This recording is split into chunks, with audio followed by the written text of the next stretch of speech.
Oh, is it working? Right, hello. It says I'm live, and there are 9 people watching already. And so, hello everyone. Owl McCall was actually here on the preview, which is good. 69 Phuket says boxing gloves on. Well, yeah, I've got it. I'm wearing it. Cosmic Claire, hey, save us from Colin Comic Corbin. God, I hope so, Claire. Are we talking about that? And Phuket, hello. Oh God, I missed you guys.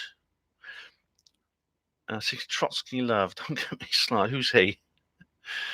And someone called Lol. Oh, Merry Winter. Huh. I think Lol makes lots of jokes. And Hugo, hello, Hugo Rune. And oh, and 69 Phuket. Hi, Cosmic Claire. Hello, how are you? Oh, sorry, I've already mentioned you, haven't I? Galaxian, greetings, and Andrew Munchkin. Hello, how are you all? Great to see you. And Jay Matthews. Hello, Jay. How are you? Hope you're all right. Crafty Nihilist and Tina Silver. Oh, I've got 3 of my old friends who I've actually met have just suddenly turned up. Jay Matthews, Crafty Nihilist, and Tina Silver. Actually, 4 because Crafty Nihilist is 2 people. Yeah, Liz and Mark. Hey, guys. How are you? And Andrew Munchkin says, try to remote view the closed basket behind you. I failed. Andrew, you don't want to remote view that. All right. There's nothing in there except my dirty socks and underpants. And that's not a thing you want to. That's not the kind of thing I think you want to remote view. If you do so at your own risk. All right. Clopite, greetings. Stuff the Tories. Oh, Clopite. We're going to get party political. Indeed, I'm going to go through the comments because I know not all of you agree with my voting choice. Simon Tucker, greetings. How are you? I hope you're well. Thanks very much for joining me, guys. I haven't shared it yet, have I? I've got to do the sharing, haven't I? Okay, share it on Facebook. I always forget that, don't I? Okay, here we go. Share on Facebook. There we are. And on Twitter. Oh, what? Oh, damn it. Hang on, I've got. Damn this. Hang on, no, I'm not going to. I know. It wants me to. This is bloody annoying. This is. The damn. Browser. I have to use Google Chrome. Oh, yeah. General election live stream. And I'm just going to do it this way. You can visually hear my voice. I'm not going to mess around. I'm just going to do it this way. There we go. Right, that's a simpler way to do it, I think. Right. Okay, now where am I now? All right, so. Okay, so I'm just getting back to the page I'm supposed to get on now. I'll just stop that. And so, hi, Tina and David Gregg. Hello. Ben Scotland here. Hello, someone from Scotland. That's great. Oh, my goodness me. Give Nicola Sturgeon a lovely big kiss for me, won't you? Oh, my goodness, not. I love the hat. Yeah. Oh, thanks, Jay. Galaxian says I'm not voting this time. All right, Galaxian, we'll come on to that, actually. I want to come on to that issue. I'm also planning another video where I go into the vote or not to vote decision. All right, maybe it'll come up in this live stream. But E-Man says, I don't know how to vote. Corbyn is more anti-war, and I'm sure London Bridge was a psyop, which is partially motivated by a desire to prevent him becoming PM.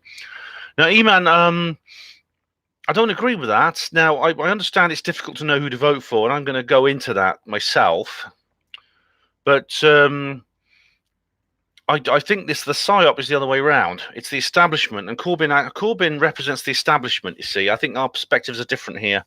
And this is why I don't think it was a psyop, because it doesn't benefit the establishment. It actually benefits what happened at London Bridge. Well, there's several reasons why I don't think it was a false flag, and I think it was real. There's firstly the evidence itself. People have said things like, "Oh, the shadows are wrong," and things like that, and I can't see it personally. But also, there's no motivation. It's not like the Joe Cox thing, which was completely staged. This actually is a big blow to the establishment. It will inspire people to vote against the establishment and vote for the Conservatives, who are they are against the establishment now. Hello. LOL was previously known as JJDA. Right. Oh, I remember someone called JJDA. Right, you are. Rose White, hello. Welcome. I know Rose White is real. I've met her. She goes by several names, but she's a lady who I know. I've actually met her. So, hello, Rose. Oh, thanks, Jay. Thanks for sharing. And Emma Jones, hello. 69 Phuket is voting Labour. Oh, right. Well, you may change your mind by the end of this live stream. Kloppite, Mossad behind London Bridge incident. All right, Kloppite, I think Corbyn's not popular in Mossad. All right, Jezza for PM, but that's not a reason to vote for him. I think. Lowell says a lot of legislation. Well, I wish it wouldn't flicker like this. I think it's my webcam that makes the things flicker. A lot of legislation getting passed since the terror attack. And Vania Traditionalist says, "Hi Ben and everyone, dump the EU, make Europe nationalist again." I hope so, Vania. Yeah, that's what I hope will happen. Joe Tuber says, "Why not vote? Don't understand." A CAD put superb video regarding Corbyn. It's a kind of psyop. Yeah, you mean Sargon of Akkad? Yes, I saw that. He's got a very good take on it, I think, and I'll talk a bit more about the manifestos in a minute. Tina Silver says problem, reaction, solution that marshals can't take control if you don't have chaos. Yeah, I'm surprised. I mean, you can't rule out something else happening. You see, this is the thing. Yeah, Crafty Nile says takes people's mind off at Andrew. Well, you know, Crafty, that's an interesting point, isn't it? It does. Legendary, hello. And Stephen, hello. And Deja Vu says, vote Corbyn is the only anti-establishment politician here, hence the Zionist news.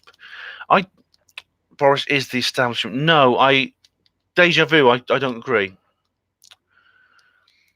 Galaxian says, oh, I got 35 people viewing. I'll start the lead off in a minute. All right, guys. So,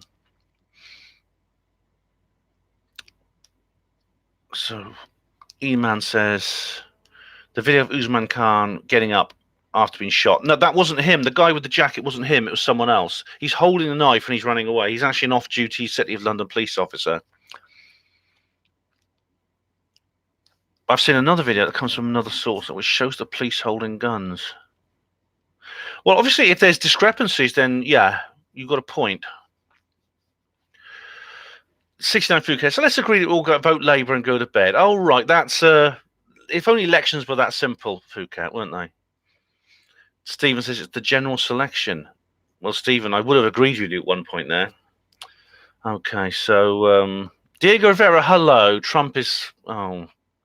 I think we've discussed the relationship between Trump and Israel again. B. Baker, hello, B. Baker. Make Britain great again. Good luck with your shows. Love your shows. Thanks. Diego, I think we can have some controversy tonight because Diego Rivera and Phuket and several other people are basically saying that you've got to vote Labour to stop the New World Order. Others, including myself, are saying vote Tory to stop the New World Order.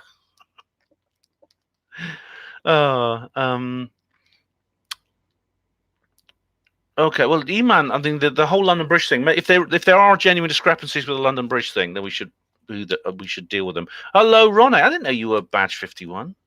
Right. Stephen Kloppite. Boris Johnson ate my hamster. Diego Rivera, no blood on the knife. Yeah, that was weird. The knife seems clean. Yeah. Rose White says the elites would love to take away our right to vote. It would be much easier for them if they didn't have the irritation of the plebs voting wrong, as we did for Brexit. Value your vote. Well, Rose, you know, if the worst comes to the worst, Rose, you know, and Labour get in on Thursday, we can always have the people's general election, can't we? You know, that's just because we lost doesn't mean we can't have our way, does it? Can't we have another election? David, okay, guys. Neil says it looks to be a conservative majority after all. Well, Labour receiving a damn good thrashing for their Brexit betrayal of the working class. Well, I'd like to think so, Neil, but maybe not, for reasons I'll explain in a minute. Miles Lawler said, I'm half expecting someone to run in and swipe that baseball cap off your head. Yeah, I've had one of those stolen, as you know, from my Trump in Britain video. But hopefully, if there's one place I can be safe, it's my own home where the SJWs can't get me. Tina Silver says the London Bridge thing was a bridge too far. Yeah. London Bridge is falling down. I hear a lot of people saying that. Okay, guys. What I'm going to do now is read the lead off. Now, if you want to, what I'm asking you to do is not make posts towards me while I'm reading the lead off, because I won't be able to answer them. By all means, discuss among yourselves if you want, but I won't answer any comments addressed to me during the period I'm reading the lead off. When I finish the lead off, I will then go back and I will just get rid of any trolls. Which, funny enough, I haven't had any. The last few live streams, there's been no trolls, which is pretty amazing. And then I'll start. Then I will. Then we'll discuss. We'll discuss what I've been talking about. But E-Man said some good things about Ula Damagard. Yeah. And rumors that the Queen is dead. Well, now that's interesting, because if they're really worried, if they're really concerned, and they need something big to stop the general election, if it was too obvious that the wrong people were going to win, what could be done to stop it? What could be done? What would be big enough and earth-shattering enough that the election would have to be stopped? Yeah, definitely. Hello, Mr. MT. How are you? Yeah, I can't. Unfortunately, if I know what you mean. I know what you mean. It's a problem, but okay, I don't. What Mr. MT is saying is that the people blamed for the attacks in Manchester and in the Manchester and London Bridge are the ones that have been officially named. I don't agree. Oh, the London Bridge possibly, but not Manchester. Watch Rich Planet TV, Mr. MT, and watch the video Richard D. Hall did on the Manchester attacks. I recommend that. Okay, guys, I'm now going to read. I'm not going to go into the. I'm now going to go into the lead off. Okay. Here we go. And I'm in the wrong part of my notes. Okay. So here we go. Now, some people, I know I'm going to go through a bit of basics now, because some people I know are watching this are not British and live in a country where they have a different system and don't understand ours, because the British system is unusual compared to some other countries. We do have some uniquenesses in our political system, but I should point out I was going to do a live stream on Wednesday, because I'm recording an interview with Cosmic Claire actually on Tuesday, because she's coming on the Hapanmo show. I'm actually doing a Hapanmo Radio general election special on Thursday, which is general election day. And I'm doing one in the evening then. By the following day, which is Friday the 13th, we'll know basically what's going to happen. But Cosmic Claire is going to be on Hapanmo Radio, and on Wednesday I was going to do a discussion with. I was going to do a live stream, but I thought what's happening on Tuesday, which is the 10th, YouTube's new terms of services are coming in. I don't know how that will affect my channel. I've done if you watch my video Shadowbound from YouTube, I go into that in a bit more detail. So I don't know exactly how it's going to affect my channel. So I thought I'll get at least one live stream in before then, just in case for some reason on Tuesday they put in the new terms of service and I suddenly find that my channel's been restricted. I can't live stream. I know the BitChute are bringing. What if that'll be an impetus for BitChute to get their own live streaming service up and running? I mean, I'm a member of D Live, but I can't see how I can't get it working. I don't know how it works. So, as I said earlier, I want to see the election go a certain way because of Brexit. Now, a lot of people are denying that this is a Brexit election. This is one of the things that makes this election very different from any other. It's very unusual to have this general election. It's going to be the most unusual, I think, possibly for a century or more. And this is essentially the closest thing I hope we'll ever get to a second referendum. Is this general election? This is about Brexit. I mean, I haven't got it in my notes, but I'll just see if I can find it. Election 2019. What issues matter? Election year 2019. Main issues. And here we go. Images. There's a chart somewhere which shows. Here we go. What do people feel are the most important issues facing Britain today, right at the top. Oh, over 70% of people say the EU and Brexit. That's way above all. The NHS is second at about 45%. Below that is crime, economy, and immigration, etc. EU Brexit is right at the top of that. I think because people realise that basically Brexit affects all the other things: the NHS, crime, economy, immigration. All those other things really are tied up right now to Brexit. We are all single-issue voters, whether we admit it or not. This is about Brexit. This whole election is tied up completely on Brexit, which is why when I get onto the election manifestos, I'm not going to dwell very much on any issue other than Brexit. I'm going to bring up a couple of others, but not really. I'm going to focus on Brexit. Now, one of the reasons I want to see Brexit happen is, I've sort of examined myself on a psychological level, and see, Brexit all goes back to the 2016 referendum, which the Brexiteers won. It's as simple as that. I don't need to repeat what I've said on previous videos, but we won. This is why Brexit should happen. And I want to see Brexit happen because it means that the forces of rationality and morality win for a change. So those things so often don't matter, and they're so often put aside, and the Ramonas want to put it aside. It's what's really sad about this is I never expected this kind of reaction just from fellow citizens. I knew that the establishment was anti-Brexit and wanted to keep Britain in the EU. What's sad is that so many of our fellow citizens are colluding with them. It's like, almost half the people in the country are collaborators with a foreign power, and that is really upsetting. And I know that they're going to be cheering on if they find a way to stop Brexit. And like I said before, my dad's one of them, and that's caused problems with our relationship. And talking to my dad, he's the most extreme of the Ramonas. He is literally a revoke and forget guy. I was talking to him the other day, and he was saying, I was saying, who are you going to vote for? And he said, I don't know. My head says Labour, but my heart says the Lib Dems. And the Lib Dems, as I explained, basically are the worst of the bad bunch. And thank goodness they're not going to be a form of government, but they're the worst. Yeah, but they could be the kingmakers, which is a big problem. It's not just that people like my dad, the Ramonas, it's not just that they've lost and they know they've lost. They've lost the rational and moral argument, and that's what's sad. And what's even sadder is they don't care. These people just say, I don't care that we've lost this. I don't. My dad said that he doesn't care that he's lost the rational and moral argument. He just wants Brexit stopped. He said, by any means, fair or foul. And I felt like slapping him. I really did. I'm not going to repeat set of things I said in previous videos. But the actual election itself has been everything leading up to this election that's coming up since it was announced has been surprisingly staid. It's been rather normal and uneventful, which is strange when you consider that this is a very unusual election. And lots of issues have occurred.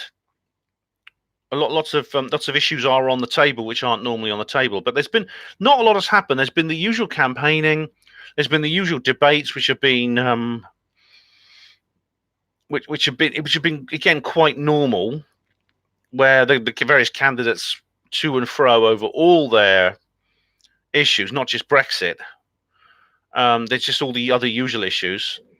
To which really, I don't think the other things that the various parties are going over, that they're fighting over, really are secondary. They're secondary, or they're essentially residual or consequential issues of the whole Brexit thing. So this is why I'm not going to really go into them. So I've watched a couple of the debates, and I found them rather boring. The BBC and the establishment, of course, is 100% behind the establishment candidate, who is Jeremy Corbyn, and the others. There's been a lot of anti-Boris bias in the mainstream media. I haven't watched Question Time because I just can't bear it. It makes me feel physically ill. I've watched clips of it, which people have posted clips of really decent people talking about things that matter, castigating various people for their stance. I mean, my own MP, Annalisa Dodds, was on there the other day, and I watched a very good clip of her being harangued by a member of the audience over her stand on Brexit. Annalisa Dodds is sitting in. She has one of the this is why it really doesn't matter what I vote, because Labour are going to win, because this is Cuckramona Central, Oxford East. It's one of the safest Labour seats in the entire country. And she knows it, Annalisa Dodds, and you could see it while she was talking on Question Time, the smug bitch. Honestly, oh god, she's awful. And this person, I mean, this is the kind of people that Kevin Logan calls they're just gammon. I mean, it's a horrible racist thing to say gammon, isn't it? But it's acceptable. And they call white people in the Question Time audience a wall of gammon. And I hate that, because what happens is when you're in a studio, I've been in a TV studio, I know this, there's bright light shining at you, and you can't actually see anything beyond the lights. So it's really the people, whether they're on the panel or they're in the audience, they can't actually see the person they're talking to because of all the lights. But it's also very hot. These lights actually generate a lot of heat, and in the bright lights and in the hot, you could actually, people flush, and white people look a bit pink, like gammon. This is where this incredibly racist idea came from, which Kevin Logan and people like that repeat. Now, do you want to say a bit about where is it? I saw something the other day. I wanted to. It's actually in a Panmo voice. Let me just find it. Here we go.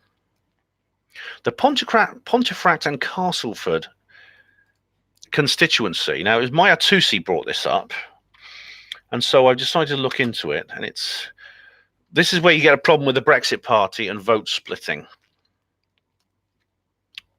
if it will appear. I don't know if it's going to appear here. But anyway, the Brexit Party, of course, as you know, Nigel Farage's party, which is brand new. It's only started. It was only set up a short while. Oh, the site can't be reached. All right, bloody hell. Hang on. Let me just go to the home page. Will it work? Anyway, right. Now there's various polls here saying various things. Hang on. Seat Explorer. Okay. Pontefract and Castleford. Maybe it'll come up. This is an important point. The Pontefract and Castleford seat is very important because it is where is it?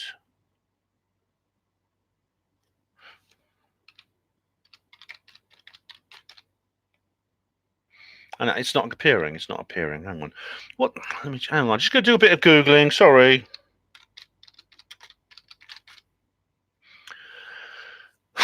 What's it called? Sorry, got the name wrong. Normanton. Right, Normanton from Pontefract and Castleford. That's it. That's why it wasn't working. But you see, the Brexit Party appeared, and it put a lot of people in a position where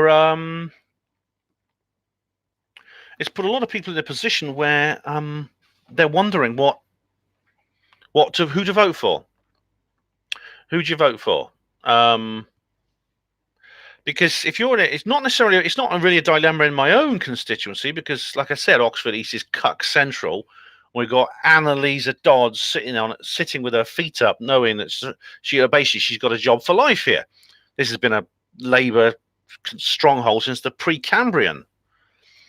But there's other constituencies where, as Maya Tusi made a video about this, and it's very worrying because we've always talked about the north of England, how there's going to be a big backlash against Labour because these people have betrayed these. These are constituencies which almost exclusively Labour seats in the 2017 election, because those people voted Labour in the previous two elections, 2017, 2015, and they're now, of course, they're now resented because these are mostly Leave voting areas, and so they have MPs who have betrayed them.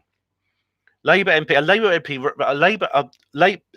and a party who have betrayed their constituents, and so these people want to get their own back. So they're voting for the Conservatives and the Brexit Party, both.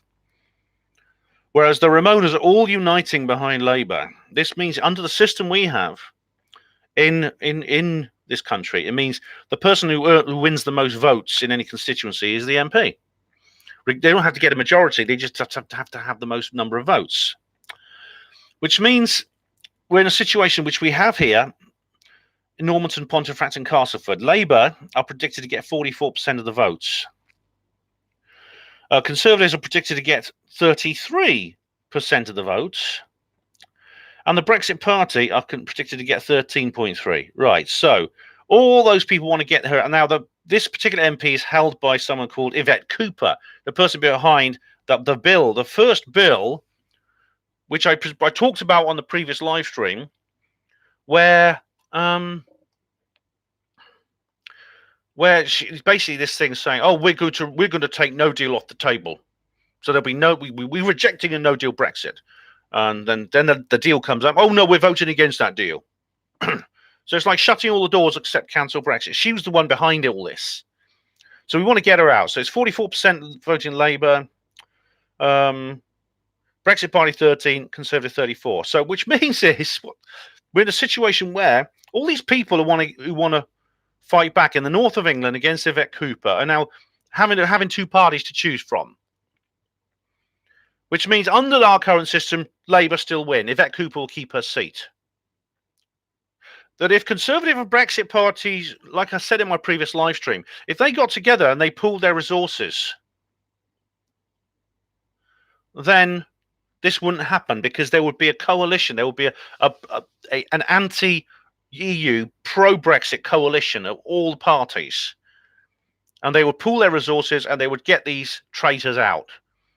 Because of the vote has been split, because Farage and Boris haven't really collaborated properly, they have to a certain extent. For example, Farage is not contesting any of the Tory-held seats. The Tory-held seats are not the problem, it's the Labour-held seats. Because they're competing against each other, Labour are taking advantage of this divide and conquer situation. They're coming up in the middle and winning. So means you're not going to get these traitors out. That's the biggest problem. Now, of course, Labour aren't going to get a majority. There's no way Labour are going to get a majority in the House of Commons, but they might get enough seats to form a coalition with the SNP or Lib Dems. And believe me, they're not going to be like Farage and Boris. They will put aside their differences and form a left-wing anti-Brexit coalition at the drop of a hat. There's a problem. The right is just there's just too much infighting in the right of politics in Britain. The Labour, they don't punch left.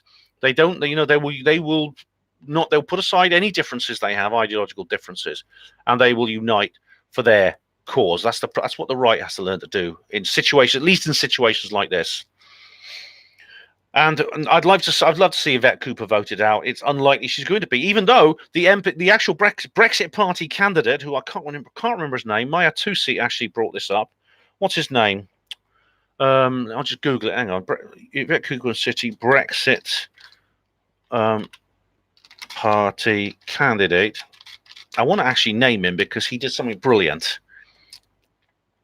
What's his name? Brexit Party candidate. Normanton,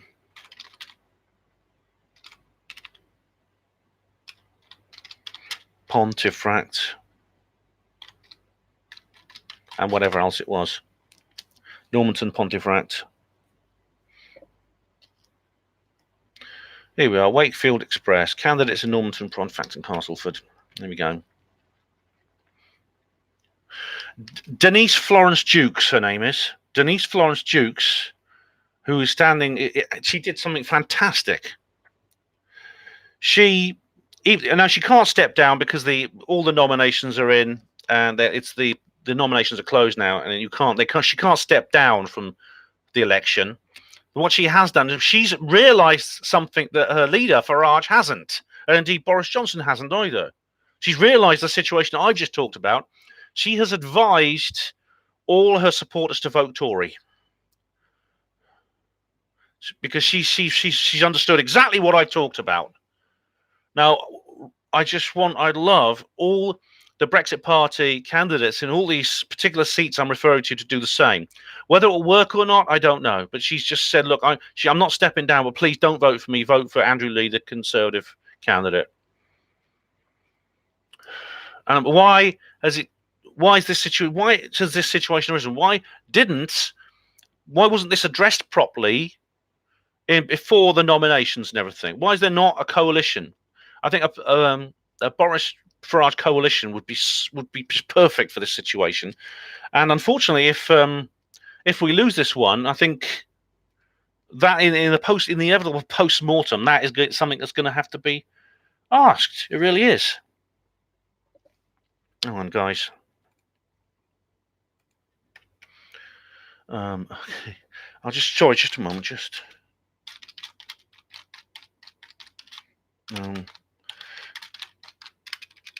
Oh, bloody hell. Sorry. This is So I've got to attend to something. I'll be just 2 minutes. All right, back in a sec. Don't go away.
Okay, right, I'm back. I've got the microphone on. All right, then. Now, see, I don't know how many people. I don't know if Nigel and Boris actually understand this, but this is not a party political election. Really, the party division's now completely gone out the window. This is about Brexit or no Brexit, and a lot of people who are supporting the Tories in this particular election, we're doing it. Why are we doing it? I mean, I'm one of them. I'm not a Conservative Party member or supporter, but I'm voting for them because of this situation. It's a tactical vote. Everyone's a tactical voter now. Now there's actually a good website called Unite to Leave. Here we go. Unite to Leave. There's another one called Unite to Remain, of course. Where is it? Unite to Leave. There's two ones. It's called Unite to Leave, Unite to Remain. Again, I learned this from Maya Tusi. Do check out his channel. He's bloody good.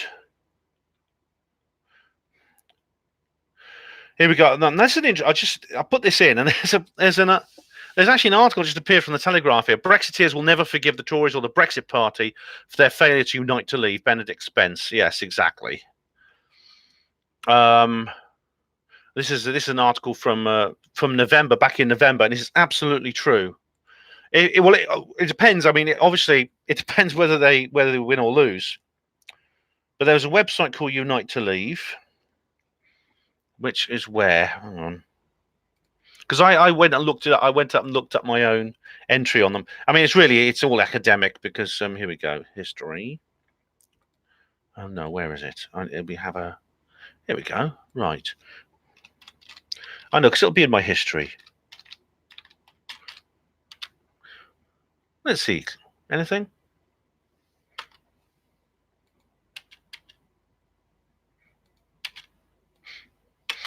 Oh, it's not there. Oh, I don't know why that is. Anyway, it's a website you can go to, which will just tell you how to vote tactically. You just put your well, it's all on. You'll find it all on. You will find it all on Maya Tusi's YouTube. He's got like a video all about it. You basically put your constituency in. It tells you who's the best candidate to vote for if you want to leave the EU, if you're pro-Brexit. And indeed, if there had been a bloody coalition or some kind of cooperation between Farage and Boris, this wouldn't be necessary. I mean, some people are saying this is because Boris is a shill. I don't think he's a shill. I think he thinks he has made what might be a fatal error. I don't know if it will be or not, but he believes that he probably thought it would discredit him in some way if he formed an alliance with Farage. It would chase away some Conservative voters, in which case I think he's made a mistake there. Anyway, back to my notes. Anyway, for those of you who are not British, I'll just go through a bit of a background. We have a bicameral system here in the UK, which is very different. It's different to most other countries. A lot of countries have bicameral systems. For example, in the United States, you have a Senate with 100 senators, and then you have your House of Representatives with however many, what you call members of Congress, congressional houses, representatives in there. Okay, we have something similar, although we have a House of Lords which is not elected. That's probably going to change actually at some point, because I know that I think there's calls for the reform of the House of Lords. I mean, whether that's a good or bad thing, I don't have time to go into on this particular video. But we have a House of Commons. The main power in this country lies with the House of Commons. That's the central core of government. There are 650 MPs who are chosen by the people in these elections, these general elections. As I said, where I am in East Oxford East, the people have chosen Annalisa Dodds, fools that they are. But as I said, this is a Remainer heartland. It's been Labour for, I think it's always been Labour for as long as, I don't know, for as long as there have been Labour and there's been a House of Commons. But you vote these to represent, you vote your MP to represent your interest. There's a lot of strange language. For example, the constituencies are also called seats. And you have to stand for you stand in elections for your seat, which is I think that's always very odd. So someone proposing themselves to become an MP to be voted for is said to be standing in election, and if they win, they get a seat. But the seats or the constituencies, there's 650 of them, one for every MP. Most MPs belong to a political party. Some of them stand as independents. There's a record-breaking number of independents, actually, at the moment, mostly actually due to the turmoil that's been going on, which I've been covering in previous live streams. There's some MPs that are like changed parties 2 to 3 times. Chuka Amuna, for example, she's one of them. I say he's one of them, and that other old cow whose name I can't remember. It'll come to me in a minute. She's changed a few times. There's a joke about Chuka Amuna. He doesn't get invited to Christmas parties because everyone's scared he's going to leave after 5 minutes. Anna Soubry's another one. They keep chopping and changing. There's new parties emerged, such as Change UK, which is usually shortened appropriately to CUCK. It's actually changed its name now because of that.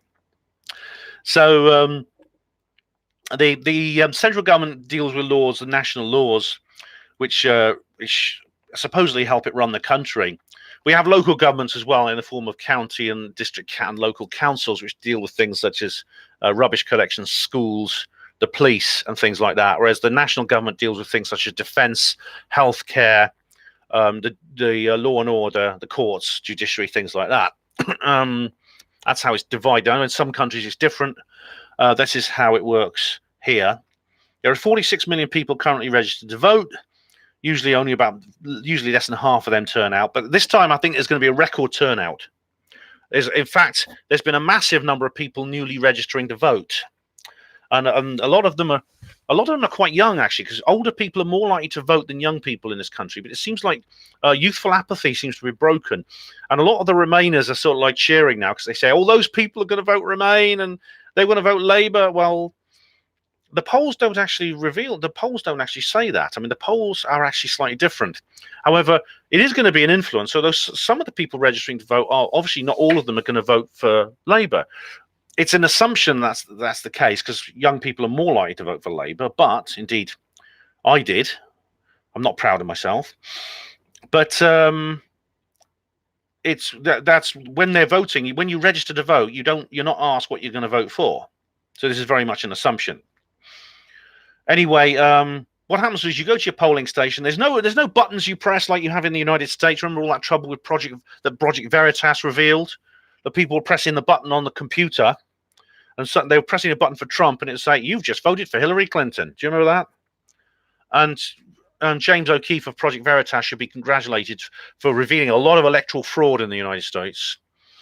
We do it the old-fashioned way. You put a cross on a ballot paper beside your chosen candidate and drop it into a sealed box, which is then put among all the other sealed boxes, including a few that might be added through the back door. And well, there's all kinds of other ways. I mean, we must point out that we in Britain are not immune from electoral fraud just because we use this old-fashioned system. Ireland uses the same system, and we know for a fact that there was electoral fraud in Ireland over the Lisbon Treaty. Extra boxes were added. The Gardaí was seen dropping off boxes. It was filmed, and they were added. So there was poll rigging over the Lisbon Treaty in Ireland. There was also poll rigging over the last Scottish independence referendum. And I think we can expect there will be poll rigging this time. They will use that. So if you want to vote in this country, you've got to be over 18. You've got to be a British citizen or a member or one of the qualifying Commonwealth nations. I think you can't be Australian or something. I think if you're Jamaican, there's different rules for different Commonwealth countries. If you're a Irish citizen in the UK, you can vote here. And all you have to do to be an MP is make sure you get most of the votes in your seat, in your constituency. So you could win with 10% of the vote, so long as there's like a dozen other candidates who all get 8 or 5%. You don't have to get a majority in your seat. At the moment, there are 650 seats, 298 Conservative, so is short of the majority. Labour have 243, SNP 35, the Liberal Democrats 20, the DUP 10. There are 24 independents and 20 others, which includes CUC and these. I don't know if there's other breakaway parties or rebel parties. I don't know. So what's going to happen is, in order to get a majority, if we're going to see Boris remain as Prime Minister, he's got to rise from 298 seats to at least 326.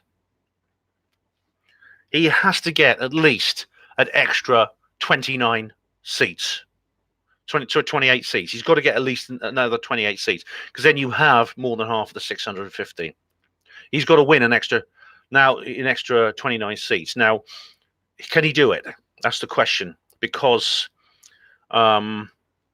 as we found out that the Brexit Party are not going to contest the 298 seats that the Tories already have, but that's really not the issue, for the reasons I've just explained. Labour have 243. They have a big hill to climb, but unlike Boris and Nigel, they will not hesitate to join forces and find common cause and join in with, for example, the Liberal Democrats 20, the SNP's 35. Now, that wouldn't be enough in itself, but they just have to win a few more. An extra. The SNP, Lib Dems, Labour together right now wouldn't make a majority, but if they win a few more, they'll get one. And indeed, some of the I don't know if the independents count and whether they can form a coalition, because what happened is, if there's a hung parliament when no one has a majority, we've had loads of them. There's only been like a handful of hung parliaments. There's been only 2 others before the current era of hung parliaments. And then suddenly we've had 3 of them within 10 years, or we might get a 4th. And what happens when that happens? 2 parties or more can get together to form a coalition and then get a majority.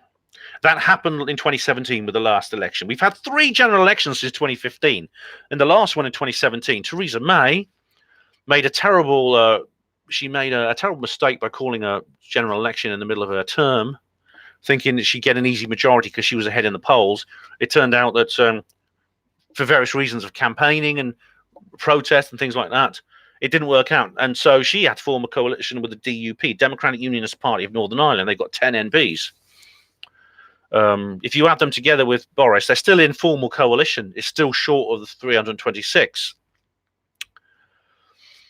So that's the situation we have now. It's important to realise that this is not only how we elect the lower house, but it's how we elect the head of government too. Because in Britain, we don't have an elected head of government. We don't have an elected head of state or government, actually. In the United States, for example, the president is elected in a separate election. You have Donald Trump. In Britain, the head of state appoints the head of government, and the head of government is the leader of the biggest party. In this case, it is Boris. Now, it won't be if there's, depending on what happens on Thursday, if Boris can't get the majority and Labour and Lib Dem, for example, and SNP form a coalition, then Jeremy Corbyn will become Prime Minister. So that's the situation we're in right now. General election is on Thursday. Voting starts at 7 a.m, finishes at 10 p.m, and then you have the all-night count, which I always try and sit up for and always end up falling asleep. It's usually not very interesting to count the result. You get the results usually in the next following morning. You have some idea of what's going to happen. So by Friday morning, Friday the 13th, we will know more or less what's happened. Once they've done that, the winner will go to the Buckingham Palace and ask the Queen for permission to form a new government. And she will then shapeshift into a human form and then say, very well, you will now be the new Prime Minister. And then the Prime Minister returns or goes to number 10 Downing Street to take up their position. So I'll go through the general election manifestos of the main parties. The Conservative and Unionist Party, which is the Tories, Boris's party, their position on Brexit is the best. They say this is why I'm supporting them right now. They're going to table the withdrawal agreement negotiated by the former government before Christmas. So essentially, this is what Boris says when he has an oven-ready deal, and leaving the EU by the 31st of January next year at the latest. They will ensure that the UK will not be a part of the single market or any kind of customs union, and end the role of the European Court of Justice over a transitional period, which some people want to be 3 years. Boris wants it to be just 1 year at the latest. Negotiating and implementing a trade agreement by December 2020, so less than 12 months. Now, Labour have a different policy here, totally different. The Conservative slogan is "Get Brexit Done." The Labour Party is "It's time for real change," which is very Orwellian, because what they mean is it's time for no change. That's what Labour are doing here. Now, what they want is negotiating a new withdrawal agreement within 3 months of forming a government, and holding a second referendum with this deal offered alongside a Remain option within 6 months. So Labour want a second referendum, and Remain, that is cancel Article 50, is going to be one of the options. And if that happens, we're in serious trouble. And I'll cover that if and when it's necessary. I'll cover that in detail. But basically, they will make, if there's a second referendum, they will not make the mistakes they made last time. They will go to hell and high water by any means necessary to ensure that Remain is the most popular option. It won't be a majority thing. I mean, it'll be like the constituency seats. The people who vote for the most things will get what they want, and they're going to make absolutely damn sure that Remain, revoke Article 50, wins. And again, the thing is, the Brexit side will be split between people who want a deal and no deal, and so it'll be very easy for Labour to get what they want in terms of through a second referendum. And the second referendum is a travesty. There's been a referendum, it was in 2016. And the whole idea of a second referendum itself is a complete It's a complete perversion of the political process. what I will do in that situation, I don't know. I will probably boycott it. I'll probably refuse to vote because I consider it a farce. I will say, if someone says, "What are you voting in the second referendum ban?" I'll say, "I'm not voting at all. I voted in the first referendum. We've had it. The decision has been made, and I'm not going to vote in any more, any others. I'm not taking part in it because it's an obscenity. It's a complete degradation of the political process. And that thing is, that's the good news is that's going to be very obvious when that happens. If it happens, it's going to be very obvious that's the case. That's why, really, as I said before, when you take a step back and you look at it, the bigger picture, we should be pleased, really, because there's no, in a sense, we've already got what we wanted out of this whole situation, and everything the establishment is doing now is just it's making it worse for themselves.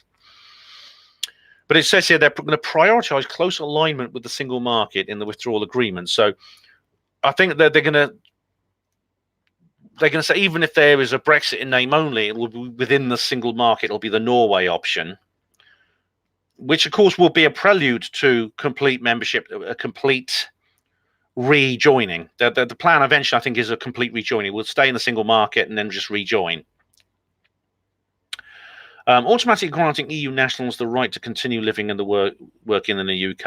I actually don't have a problem with that right now. I mean, I don't see why every single person's residency and working permit should be automatically and instantly revoked. I don't believe that Brexit will mean rounding everyone up and chucking them in the English Channel, dumping them in Calais.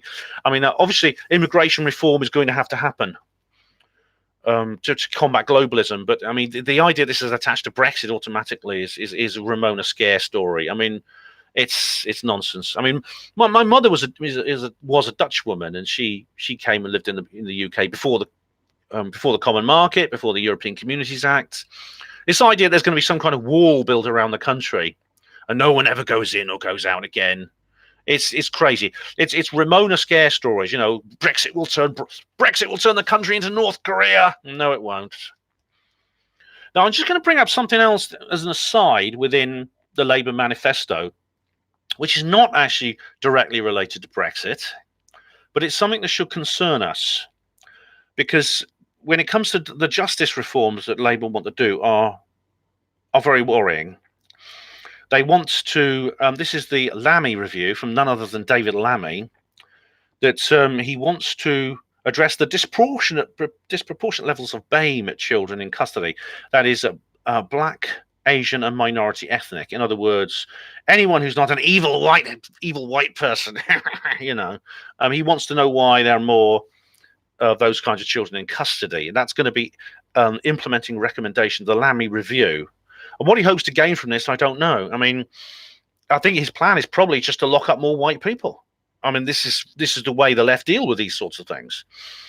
Anyway, investing in alternatives to custody. Now, this is women's centres, problem-solving in court, and plugging the gap in female offender strategy. Now, what the hell does that mean? That's straight out the Ministry of Truth, isn't it? Now, this, to me, means that there's going to be a two-tier legal system in which women and BAME people are going to have different laws to white heterosexual men. This has always been a goal of the left, and I've talked about this on previous programs. I've talked about how this is about cultural Marxism and various kinds, and it looks like Labour want to bring this in.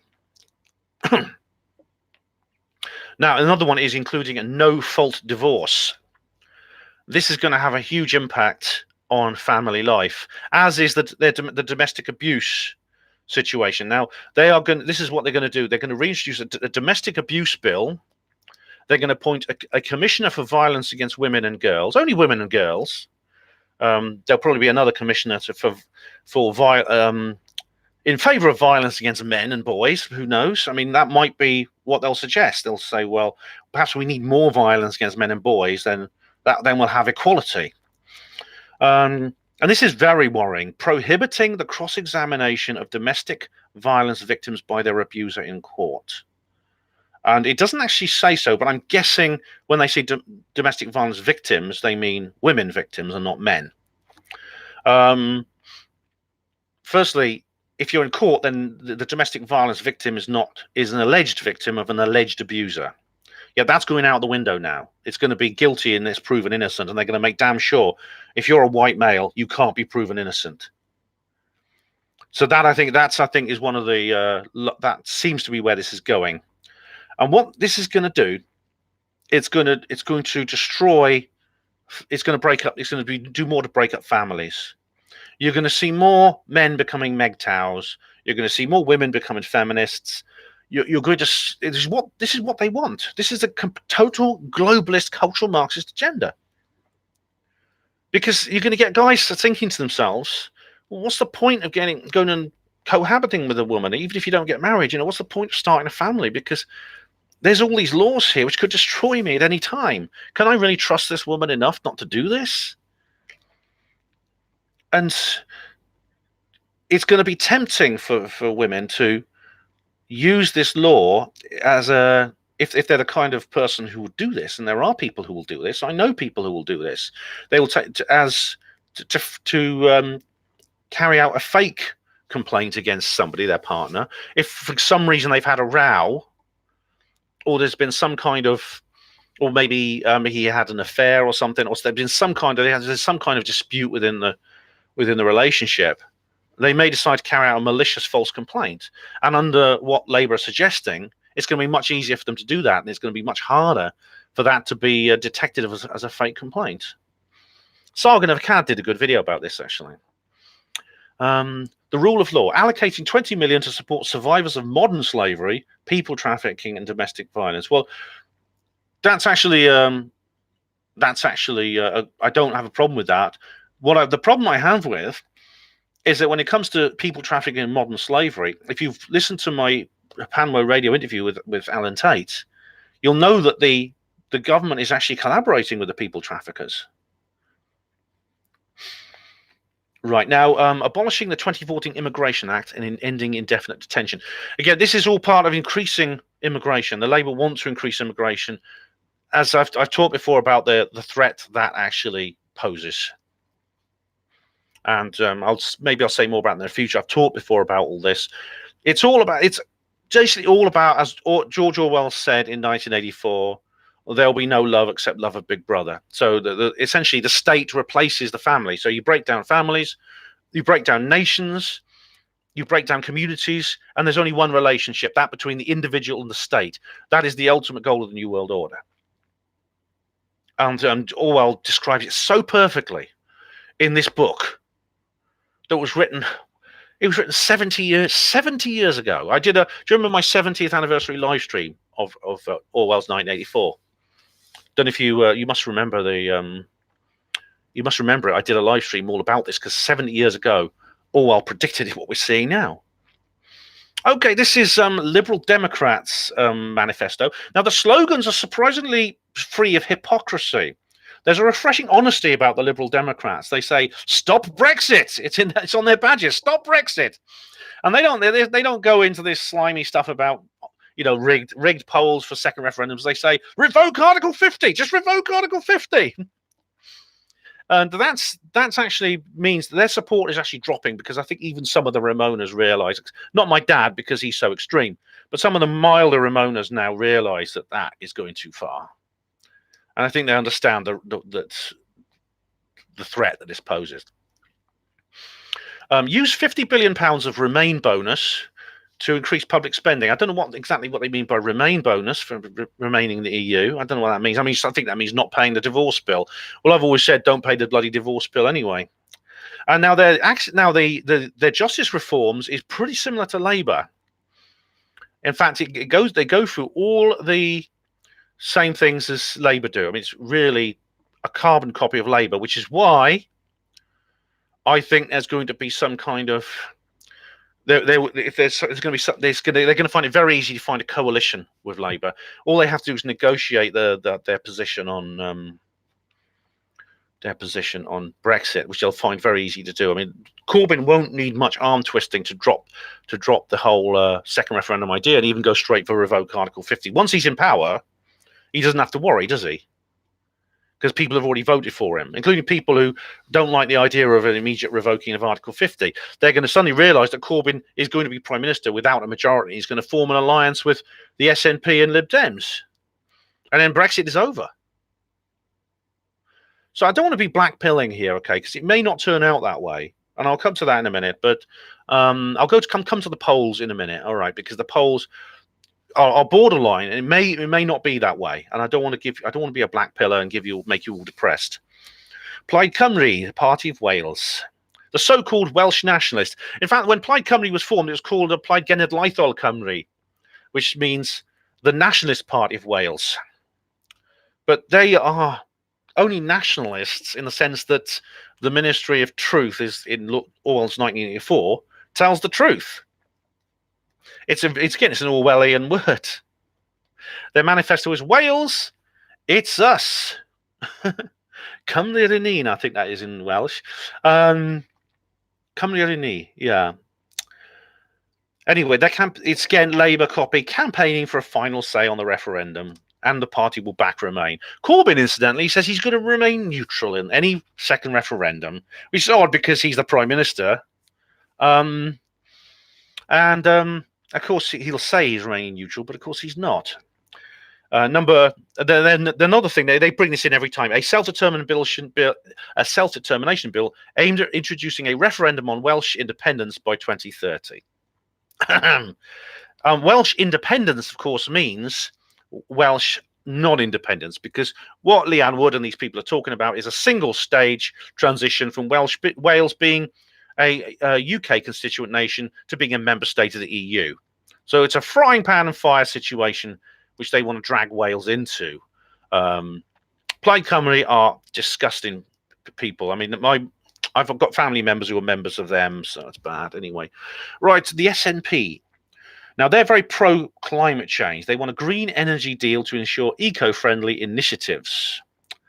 The bulk of future oil and gas receipts should be put into a net zero fund, focusing on measures to battle climate change, which means more and more signatories into things such as the Paris Climate Accord, more and more international regulation of industry, more and more control of economies and finance at the aim of saving the world from climate change.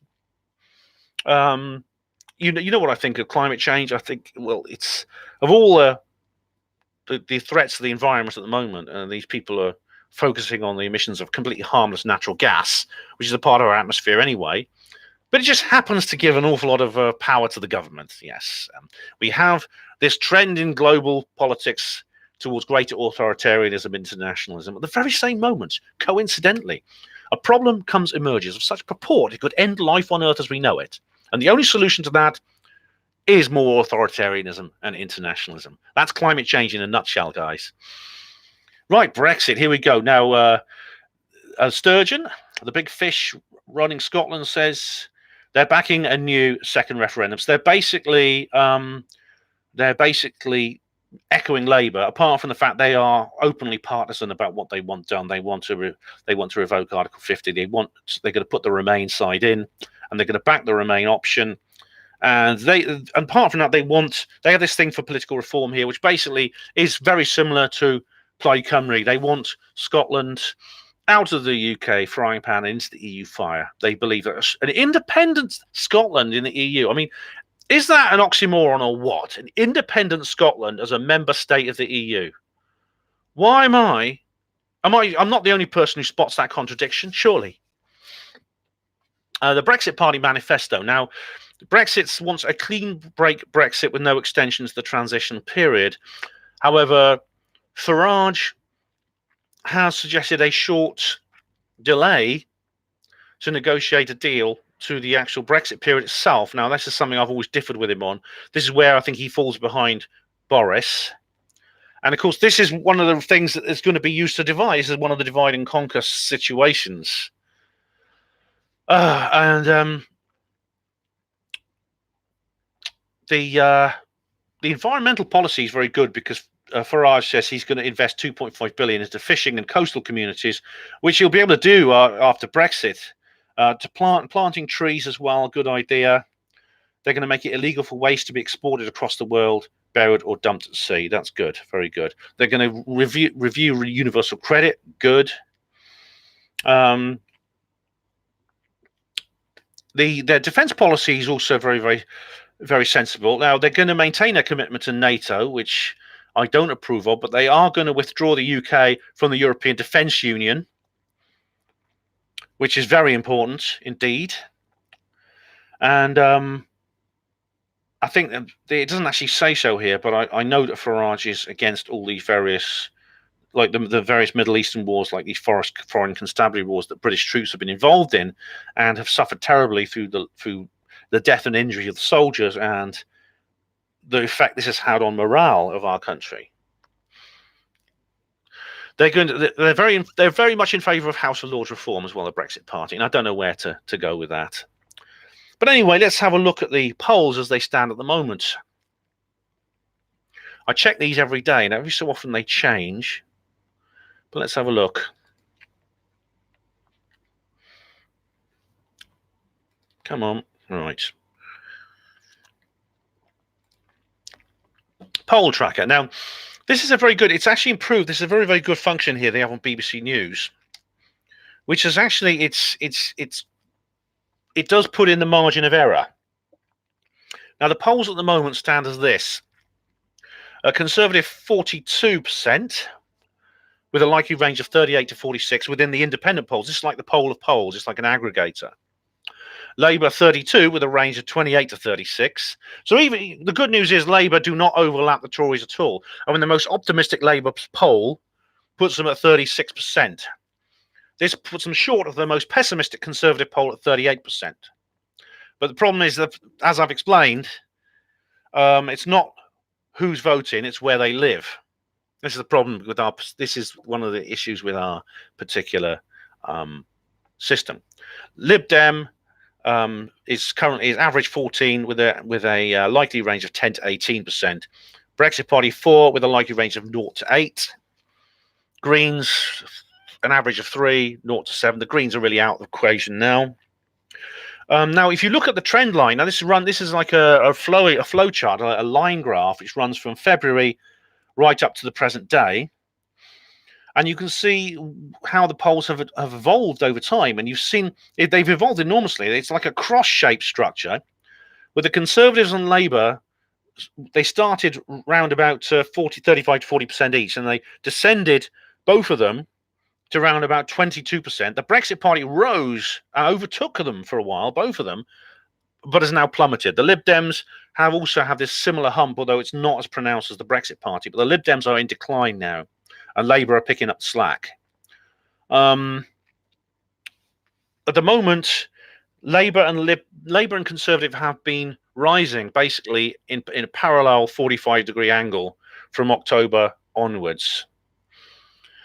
If anything, at the moment you see the Conservatives flattening out a bit while Labour still rising, but there's only a few days to the election, so Labour are not going to. I don't think Labour are not going to overtake the Tories in the polls. But as I said, it's not how many are voting; it's where they live. That's the point. So you have now. There's a graph here which says the same thing. I mean, the best we could hope for is the Conservatives could get up to 46%.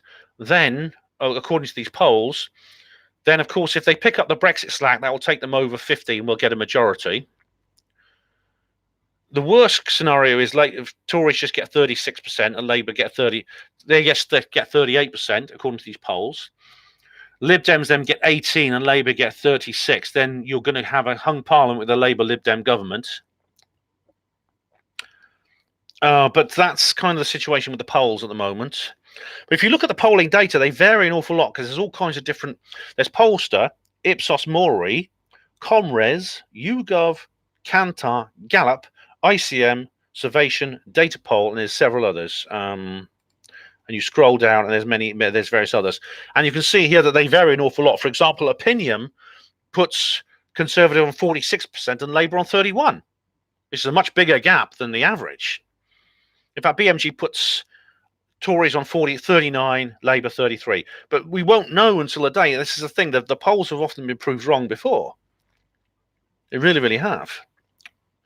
I'm just going to go to the show notice now and look at your comments on there, because there were some interesting comments on the show notice. Let's have a look.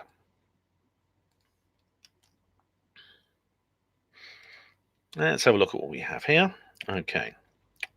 Sort by top comments. All right. Because people always put they always put a few comments on here. Steve Mumbling says, when are we going to see the concrete company damage control video? I don't know what you mean, Steve. Stephen Truthseeker says, it's too late, the Russians are here. Those pesky Russians get blamed for everything, don't they? Diego Rivera says, Corbyn is the only man who can stop the Zionist New World Order. You see, this is the big... I think because our idea of what the establishment is varies so much, Diego Rivera, we're now backing completely different people. Phuket says, we need a mad Trotsky. Money is theft. There is no debt. There is no money, dear Corbyn, dear Corbyn. There's no money, dear Corbyn, no money. Well, print it, dear Liza, dear Liza. Well, print it. Nothing can possibly go wrong. I'm voting Labour. Well, what you're talking about here is fiat currency. You're talking about like increasing money supply, Phuket, which will cause, in the long run, it causes the most terrible disaster, because eventually debt, the national debt is already high enough. Are you going to increase it? Stephen Truthseeker says, in reply to Phuket, what you're going to do if they get rid of money and replace it with mandatory microchip? Well, the cashless society, exactly. All right, guys, it's quite a long lead off. It's gone on over an hour. I'm just going to go back now and get rid of the trolls. So bear with me while I just do that. Hope you've all been all right. But I want to say hello to everyone who's joined. Miles Lawler is there. Oh, right. And I can't go right back to the top because I don't think it allows me to go all the way to the top. Oh, dear. Right. Anyway, Eric Von Essex. Hello. Hello, Chris. Eric Von Essex. His real name is Chris. He's got a great channel, and I'm on it a few times. So, yeah, that's definitely the true. Okay, I'm just going to get rid of the trolls. Blah, blah, blah. Okay, Neil Desprandum's there. Great stuff. I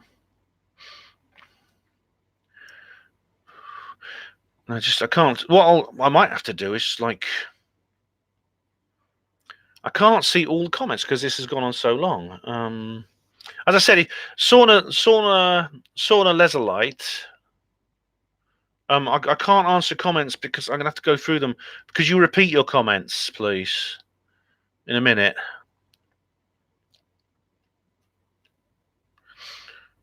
Just getting rid of the trolls.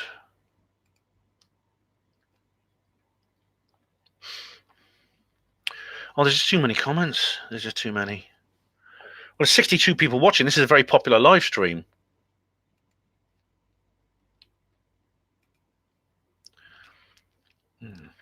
James Tilly Matthews, thanks for joining. James Tilly Matthews, you've been posting comments on my BitChute videos and they've not been appearing. And I don't know why that is.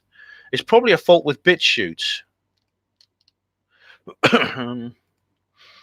Okay, so if anyone wants, I can't answer any of these comments now because I'll be here all night. I'm going to have to, like I said, there's no troll. I can't see any trolls, which is nice. There have been a lack of trolls lately, which I'm actually quite pleased about. Maybe they've just given up. I hope so.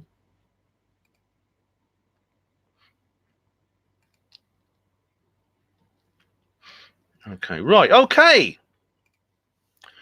So hello to proselytizing Orthodox Pentecostal trans rabbit, James Tilly Matthews, Omega, Bumbelina, hello all of you. Brian Clare, hi Brian. I know Brian. Richard Kinzit, hello. B. Bacon, everyone else. I'm sorry if I missed anyone out. That's because you've been posting comments when I've been doing the lead off, which I can't answer.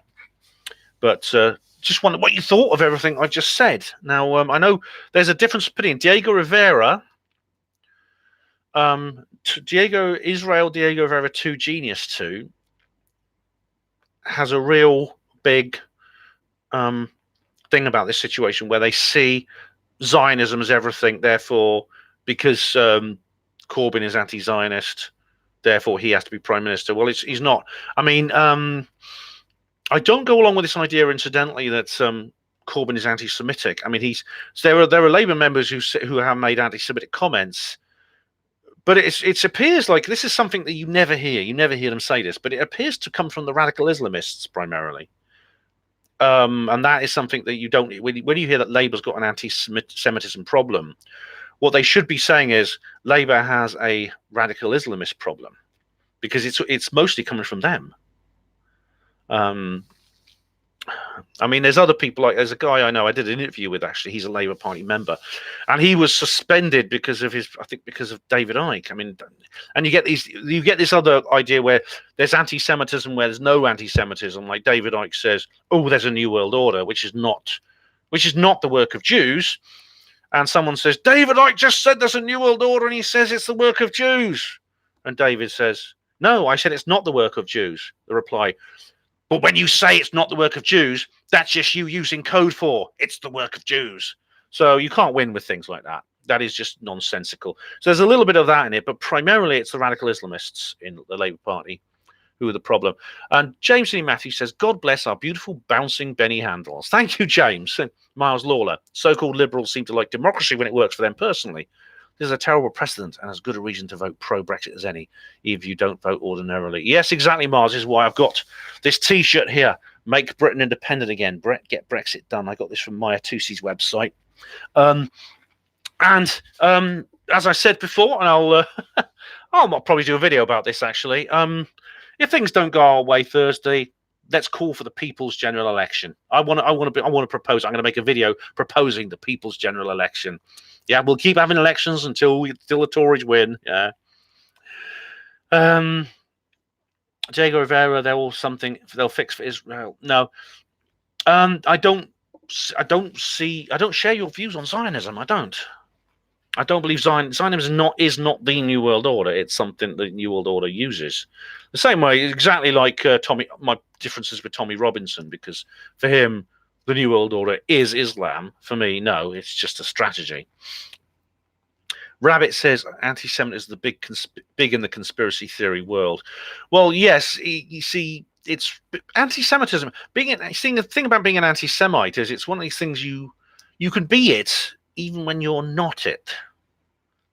You see what I mean? Because I don't. Videos from the underground. Hi there, guys. Hey, best of luck to the people in the UK to escape the satanic EU. Thanks, videos. Hope so. Hope we do. Diego Rivera says, a rabbi who supports LGBT against Corbyn. I don't know who you mean or the details of that. James Tilly Matthews.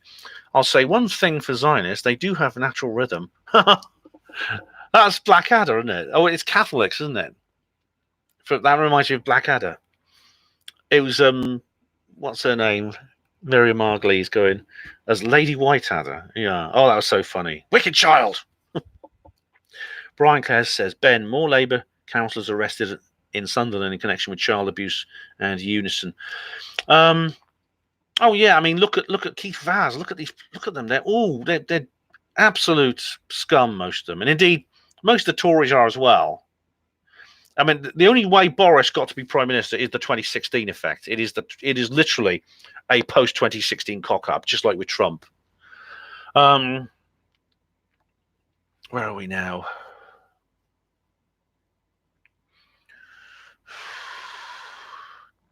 Omega says, as with all you've said, which covers a ton, I can't support getting polls from the BBC paedophiles. The BBC is another one. I mean, you see, this, to coin a rather hackneyed phrase, we need somebody to drain the swamp. But the swamp is incredibly rancid and deep, more so than most people thought. Rabbit says, well, David Icke is an anti-Semite. No, he's not. Oh, God. I've done an entire video about that. I've done a video called Is David Icke Evil? Please do check that out, Rabbit. Cosmic Claire says, are you suggesting that Islam is anti-Semitic, Ben? Heavens. I mean, the radical Islamists, Claire, are actually it's odd, because they are completely, the code words and things like that are complete anathema to them. They openly talk about it. And then, of course, they're filling up the Labour Party because they see the Labour Party as a useful kind of Trojan horse for them. And they're so obvious about it. No one will tackle them then because they don't want to be called racist or Islamophobic. What they do instead is they tackle David Icke for saying there's a New World Order, but Jews aren't really behind it. So they tackle him for saying that, and they call him anti-Semitic. Diego Rivera, friends of Israel in every party. Yeah, I know. DJ B2 says, I thought lizard people was code for Jews. No, that's what the ADL have been saying, and it's wrong. When David, to quote John Ronson, when David Icke says, when he says lizards, does he mean Jews? But the more time I spent with David, the more I thought when he says lizards, he really means lizards. I do recommend watching that documentary, as awful as it is. It's very revealing. It comes from it's made in 2000 by John Ronson. It's called David Icke, the Lizards and the Jews. And despite the fact that it's a terrible documentary, it doesn't explore anything to do with David. It's very revealing about this anti-David Icke hysteria, which still exists in the modern world. Adrian says we won't give up. Absolutely. Veneer traditionalist, smash that like button. Thanks, Veneer. Videos from the underground. People who labour for a living over here are not necessarily leftist, but are Democratic parties now communist. Might as well say it. Yeah. Videos. Have you been looking at Styx Hexenhammer and what he says about the US election? It's very good. Rabbit says, yeah, lizards are David Icke's code for Jews. No, it's not. No, it's not. James, sit down. I can see your Johnsons. Mate, yeah, get Brexit done. Diego Rivera, Boris related to the Queen, close friend of Jacob Rothschild. UK elections are fixed. Well, this one might, you see, honestly, I mean, the whole thing about voting, I mean, I would have, do you remember Ian R. Crane, what he used to say? He used to go, apathy kills. Do you remember his apathy kills thing? Where he had urged people, you got to, if you don't vote, then you're just apathetic and things like that. And I disagreed so much with him. I really did. And I did a reply article to this guy who was making the same thing. This was in the pre-Brexit elections. I think it was the one beforehand. I think it was the 2015 one. No, I think it was the one before that. And I made this point. And you know what? I've totally changed my mind. Totally and utterly. In the post-2016 world, yeah, vote. It's worth doing. But as for electoral fraud, Diego Rivera, you make a point here. Now, I don't think necessarily it's the Rothschilds and the Zionists and all things like that behind it, but there will be an attempt to rig the polls. I can almost say that with certainty. If you, I mean, this is not, there's no point me doing it, but if you live in one of these marginal seats, which I talked about before, that's where they're going to focus. They're going to try and weigh the ballot with a few extra boxes. So go to your polling station, watch very carefully, keep your camera out, and see what they do. That's what I recommend you do. Right. Where are we now? Omega says, James, polls are kind of pointless because it's too early to say which is true and which isn't. You know, well, yeah. But trusting the BBC is not a good option based on how they are, as well as their disgusting history. Well, James, that's actually a good thing because even the BBC are calling Boris 10 points ahead of Corbyn. Now, you can bet that because they're biased against Boris and they're biased in favour of Corbyn, that means that probably the truth is it's a much greater gap, which means Boris is far ahead. He's much further ahead.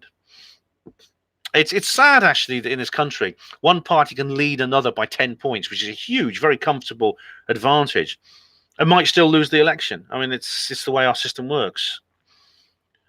E-Man says, I just missed what Ben said because I'm getting drunk, but I got the gist. I think all kinds of agendas are a problem. Often the Muslim and Jewish agendas overlap, as with Syria. Well, the thing is, the Muslim and Jewish agenda, well, firstly, there is no Jewish agenda. There's a Zionist agenda. Zionism and Judaism are two separate things. The radical Islamist agenda, which doesn't include not all Muslims support, is the one which Tommy Robinson and the counter jihad, in a sense, it replaces what I talk about the Illuminati as the nature of the New World Order. And again, that's a mistake as well. But you can see that the whole thing's been engineered by the Illuminati. And this is why they're giving so much money to these mega mosques. This is why they're bringing in hate preachers. This is why they're increasing mass immigration, especially from these areas. Diego Rivera, Rothschilds, Freemasons, all the same thing. They created Israel. Well, yeah, I mean, Israel was created by the Balfour Agreement. It's a long history and a rather sordid history, but yeah, it was the whole thing was engineered. It goes back into things such as T.E. Lawrence. If you ever seen the film Lawrence of Arabia, it's worth watching. It's a great movie. It dates back to that kind of thing. It's a long story. Diego Rivera says head rabbi's come out against Corbyn. Yeah, he has. And to be honest, when you see, I mean, have you seen Sargon of Akkad's video about Labour anti-Semitism? I mean, it is pretty horrible. I mean, there are Labour Party members that are going around saying, you know, none of this code words. They're saying horrible things about Jews. You know, they're saying they're not Zionists, nothing like that. They're saying Jews, the religion and ancient culture of Judaism. They're attacking it, and they're getting very, very little. They're getting very little pushback from the Labour leadership. And the reason people say, well, why is it? There's this thing? Labour has this anti-Semitism problem. Corbyn's doing nothing about it, and the head rabbis made this point. But the elephant in the room, and Cosmic Claire says underneath, Labour are total apologists for rape grooming gangs. That's true. They're also apologists for this anti-Semitism because of the kind of people who are saying it. And I've said it's primarily the radical Islamists who have infiltrated the Labour Party. That's what no one's talking about. They don't want to admit that this is actually happening. Videos from the underground. The Marxists came over here after the Nazis drove them out. Now we have big problems with cultural Marxism. Well, I don't think they came over here. I think they were here already. Yeah, well, we do have big problems. In fact, the problems go back a long way. I mean, you can see it in things such as Brave New World and 1984, written in the early 20th century and mid 20th century, respectively, which essentially are almost like a portent of the modern age from two men who were in the Fabian Society and were part of this and had seen this from the inside and wanted to warn us. And as I've explained, that the famous anecdote of Aldous Huxley being George Orwell's schoolteacher. It's just all fitting into place. Diego Rivera says Richard D. Hall is right. The City of London is behind Brexit. I don't agree, and I've explained in several videos why I don't agree. Trump is not the swamp, Diego. Trump he wants to drain the swamp. And this is the thing. It's Diego Rivera, you got that wrong as well. Trump is a post-2016 figure. He really is, and he does. I mean, people say, well, Trump isn't draining the swamp. He's not. Trump's not draining it. That must mean he must be part of the swamp. No, that doesn't necessarily follow. And I think it doesn't in this case. As I said, Trump didn't realize when he coined that slogan how deep and rounded the swamp really is. It's a credit to Trump's bravery and dedication that he hasn't turned away from it. DJ B2 says the swamp contains a lot of gator poo. Yes, well, DJ, you know what alligators are? They're reptiles, aren't they? Yes. I know what you're saying. Brian Clare says, I know, David, he's not anti-Semitic. Exactly, Brian, he's not. I know Jewish people who are on his side. I mean, it's disgusting, this focus on one of the most harmless, innocent men on earth. Coming from people like the senior Labour figures, you know. What's his name? Ian Mann and people like that. You know, they're attacking that guy Ken Livingstone. You know, what's the name of that idiot who attacked Ken Livingstone for talking about Lenny Brenner and Hitler and the plan to Lenny Brenner's a historian who talks about Hitler's negotiation with the Zionist movement about moving because Hitler was the first person who wanted to allow Jews to live in Palestine, including German Jews. And when Ken Livingstone brought up this historical fact, he was attacked as an anti-Semite. I did an article about it. Where is it? Hang on. Because it's very important. Here we go. Livingstone. What's his name? Here we go. Livingstone. No, I spelled his name wrong. It's got an E on the end. Yeah, I wrote an article on Panmo Voice on the 2nd of May 2016 called Is Ken Livingstone a Nazi? Because he was standing up for Naz Shah, who, She's the guy who unseated George Galloway, and she actually fought a more decent campaign than he did, so I was quite pleased. But then of course, people like Oliver Cam and all the neoconservatives were all on Naz Shah's side because she got rid of George Galloway, and then they turn on her because she starts suggesting ideas of having. She said there should be a Jewish homeland in North America instead. She said it kind of as a half joke. But basically, she's a critic of Israel, and why shouldn't people criticize Israel? Why is Israel who decided Israel should be ring fenced from all criticism? Who decided that criticizing a nation state should equate essentially a racist hate attack against a culture and a people? Who decided those two things should be equated? Now, he was on the Daily Politics show. John Mann, MP. John Mann, what a remarkable name. He says, he was chasing Ken Livingstone down the stairway out of the studio. You're a Nazi apologist. Oh, it's horrible. And this is on Andrew Neil, the big king jock of propaganda. And he was just basically laying into this guy. And all Ken Livingstone did was mention this book by a historian called Lenny Brenner. Let's look at what this book's called, actually, because I'll probably get this video taken down. Here we are. Lenny Brenner, Zionism in the Age of Dictators. It's a book by Lenny Brenner. You get it on Amazon for £7 if you want it. And it's a whole load of stuff here. Zionist collaboration with the Nazis, the transfer agreement. There's a whole load of them here. Zionism in the Age of Dictators is you can get it for £7, and I think that's a community strike on my channel, quite frankly. But it is historical. It's a historical textbook. To say that Ken Livingstone is an anti-Semite and hates Jews because he brings up this book about a piece of history, about a very undiscussed piece of history, which is Adolf Hitler's his collaboration with the Zionist movement. Suddenly, he's an anti-Semite. Ugh. Right. Let's move on from this.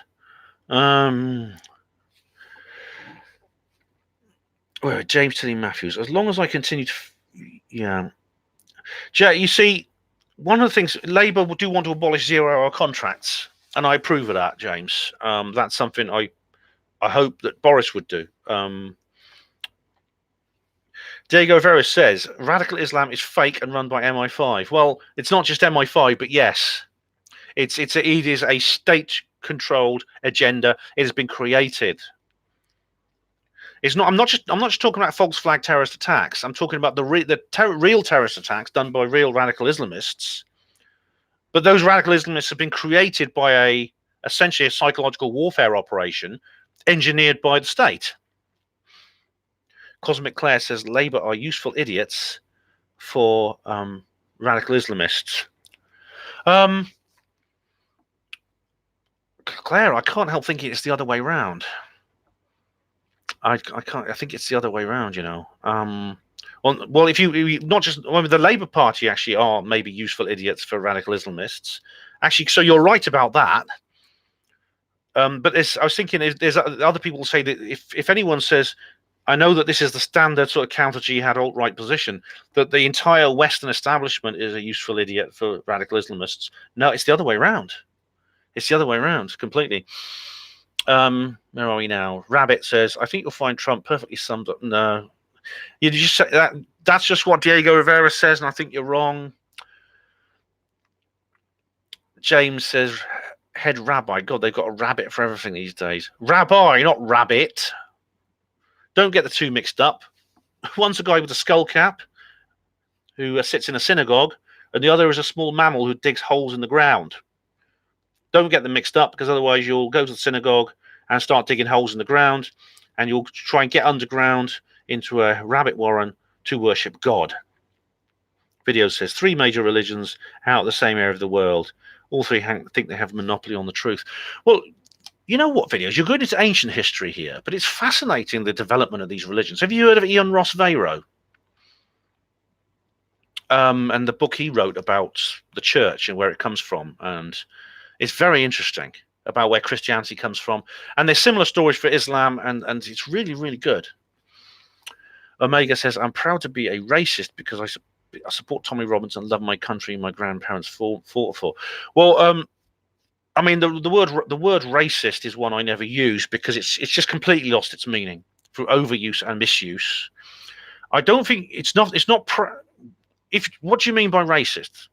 Because if you hate other people just because of the color of their skin, then that's not something to be proud of. That's a foolishness, and it's destructive. I love my country too. And everyone who's fought for my country in whatever capacity, I love them too. I don't support Tommy Robinson. I think I respect Tommy Robinson in many ways, but I think he's made a fundamental strategic error, not through any deceit or malice on his part, but because I think it is literally that. It's an honest mistake. E-Man says, I'm sick of the idea that any criticism of Israel is anti-Semitism. Me too, E-Man, yeah. I'm getting pretty, yeah. Why should their grievances count more than anyone else's? Yeah. Sacha Baron Cohen did not. No. Sacha Baron Cohen, who I really like, he's really funny. And I love his characters and his comedy. He basically stood up a few days ago and did a speech. He did essentially what you might call a promotion speech for the ADL. And I thought, why? Why is he suddenly sticking his nose into all this? I know he's Jewish, but he just came out with the standard lines. No doubt I've got a feeling he's going to start slagging off David Icke next. But yeah, I mean, it's ridiculous. I mean, a lot of critics of Israel are Jewish. People like Gilad Atzmon and people like that. Ilan Pappé. These are Jews, and they're against Israel. There's Rabbi Weiss. There's the list. Norman Finkelstein. I mean, if you go down a list of Israel's harshest critics, it's like looking at the people in a synagogue. I mean, nearly all of them are Jewish. How could you call someone anti-Semitic when they're Jewish? How can they be essentially racist against their own people?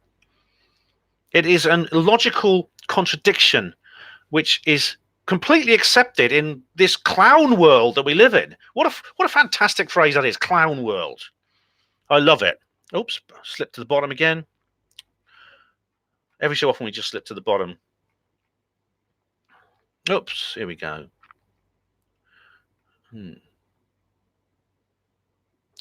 Okay.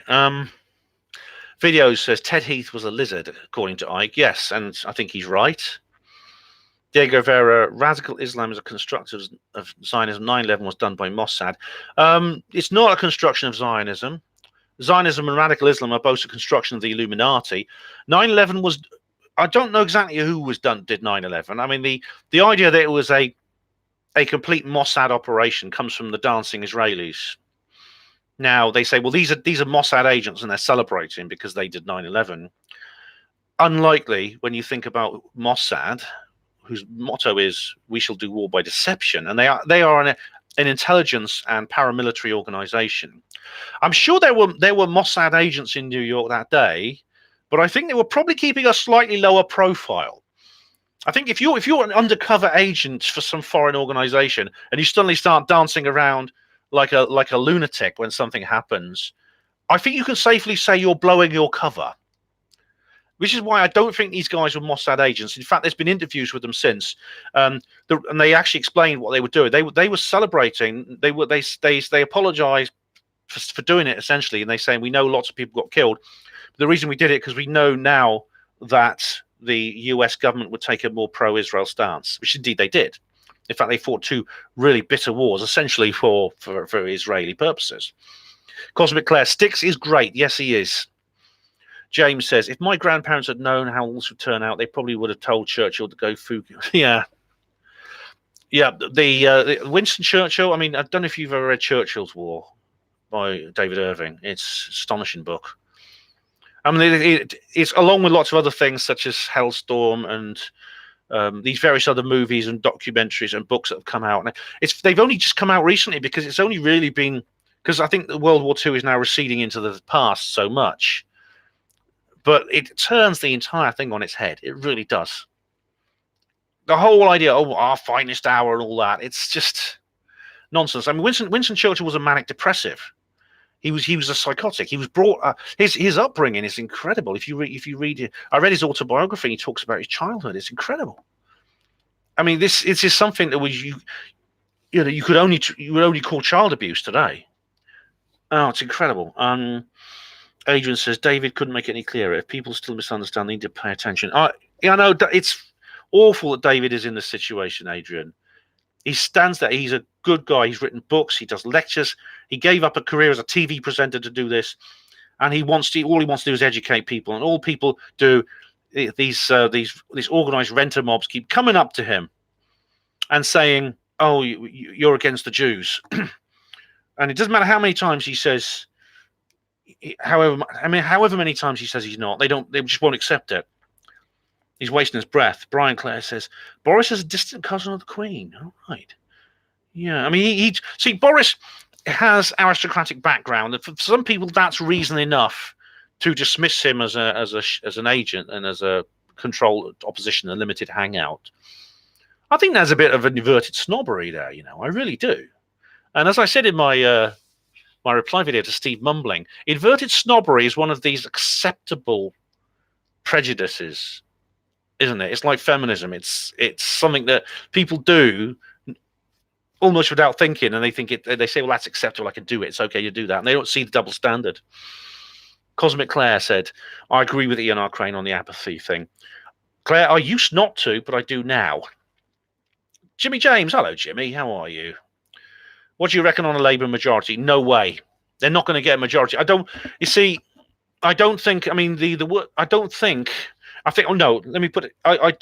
think that if there's any party that can get a majority, it's Boris's Conservatives, luckily. That's the only party that's ever going to get any majority. And if everything goes well on Thursday, that's what will happen. It's a very unusual election, like I said. It's actually very unusual to have a general election in the winter. In fact, this is the first one since 1922, I believe, that has actually taken place in the winter. And in pre-Christmas era, it's very unusual. So there's not going to be a Labour majority. What there could be is another hung parliament in which Labour will be able to cobble together a coalition. The problem is the only people in parliament that Boris can form a coalition with is the DUP and the Brexit Party. The DUP have 10 seats, and we don't know if the Brexit Party are going to get any. And I'd be tempted to say to Boris, if I was in the Brexit Party and he wants a coalition after the election, I would say, well, too little, too late. You should have done this before the bloody election. Oh, how many? Ian is a good guy, yeah. Adrian, he really is. Ian R. Crane, a great guy. I like Ian. Omega says, I can't fly the St. George's Cross because it's racist. It's flying from my house. Got a problem. Well done, Omega. Well done. It's horrible that national flags are considered unacceptable now, but it's not surprising. Iman Padima says Israel's involvement is 9/11 is undeniable. I think Israel were pleased about 9/11. I mean, the dancing Israelis were just more vocal. But there's no evidence, I think, to suggest that it was essentially the work of Israel. It was the work of somebody within the state apparatus, within the globalist state apparatus. There's no doubt about it. They had access to directed energy weapons. Now, we know that I believe the US government was developing these in secret. For example, John Hutchison's laboratory, he was visited by John Alexander in 1982. So someone within the American military-industrial complex state apparatus organized 9/11, yeah. James Tilly Matthews. Ian R. Crane reminds me of Toad Hall. He lives in poor old Ian. He lives in a caravan, He lives in a bloody caravan on the anti-fracking site. Diego Rivera, the radical Islamist movement is run by the Secret Service. Yes. James, democracy, the act of asking everyone their opinion before you do what you were going to do anyway. It does look that way, doesn't it, James? It's always been that way, but the difference is now, and this is the good news, the difference is now we can see it. This is why, when I take a step back, And I look at it from a nicer angle. I look at it from a wider angle. I feel encouraged because really we've always been in that dark place. I mean, Nigel Farage said we're entering a dark place because the referendum has been undone and Brexit is not being allowed to happen by the establishment. The thing is, we've always been in that dark place. The difference is now we can see it, and when we can see it, it loses everything, because secrecy, denial, is the armor and the weaponry of the agenda. Once that secrecy is over and it starts doing things openly, it's finished. It's doomed. And that is something that's going to happen anyway. I mean, regardless of who wins this election, regardless of what happens in the end with Brexit, in the long run, this can only be good. In the long run, I mean, I want to see Brexit happen, but if it doesn't, it's not. I'm going to just remind myself that in June 2016, we voted to leave the EU, and the establishment has undone that decision and tried to undo it, and they may succeed in undoing it. And in doing so, they're undoing themselves. And that's the good news. That's what we have to maybe take hope from. Veneer says, polling fraud isn't peculiar to the UK. Remember, Hillary was predicted to win in a landslide. Absolutely, Veneer. I mean, in fact, the worst example I've seen of polling fraud actually comes from the United States. If you remember James O'Keefe and the great work he did, Project Veritas, where people were reporting, they were actually putting people in buses, Hillary voters, and they were letting them vote in different places. There was people with multiple IDs. There were people who had the identities of dead people who were walking into polling stations and voting. And then you had like the voting machines were obviously fiddled with because people were pressing Trump and they were getting Hillary. Yeah, Diego Rivera, most terrorist attacks are fake. Some of them are. Certainly the major mass attacks of the last few years have been primarily false flags. That is 9/11, 7/7, the Manchester, all the Boston one. Yeah, false flags, undeniable. James T. Matthews says, I say bring on the milfocracy. I suppose you fancied Margaret Thatcher, didn't you? Omega says, the real gender benders are from those with agendas. Oh, you're a poet and you don't know it. Cosmic Claire says, I read Lawrence's 7 Pillars of Wisdom recently, very critical of the British government. All right, I've not read that. But the whole T.E. Lawrence thing is very interesting. There's that great film with Peter O'Toole. Really great movie. T.E.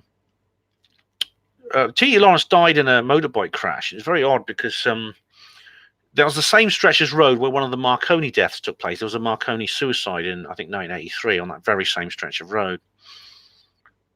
Video says, yes, order from chaos. Yeah, break up the family, question sexuality. Yeah, get everyone disagreeing with everyone else. Yeah, that's it. And they're doing it even more. Labour's plans is going to be, if Labour go through with their judicial reforms, we're going to have a terrible blow to the family. It's going to be a terrible, terrible blow to family life and to children. Who's going to bring them up? Because it's essentially a license, no fault divorce. Domestic abuse courts and things like that, the domestic abuse court reforms. It's going to essentially be a carte blanche for anyone who wants to break up a family or persuade someone to break up a family. And they're doing this essentially by getting women into feminism, and it's not because they like women and don't like men. It's because it's just a strategy. It's a strategy for destroying society, breaking it down. Phuket, I'm a petrol head and a bad obsession motorsport. I've just uploaded, but I'll stay true to the end. Jeremy Clarkson couldn't have put it better. E-Man is now talking to Diego Rivera, and I agree with him. Some alt-right terrorism is fake too. Yes, the Joe Cox. Watch Rich Planet. Rich Planet does some brilliant analysis of things like this. Watch the Rich Planet TV exit from Brexit and also the Joe Cox killing and the work Rich has done on the Joe Cox killing.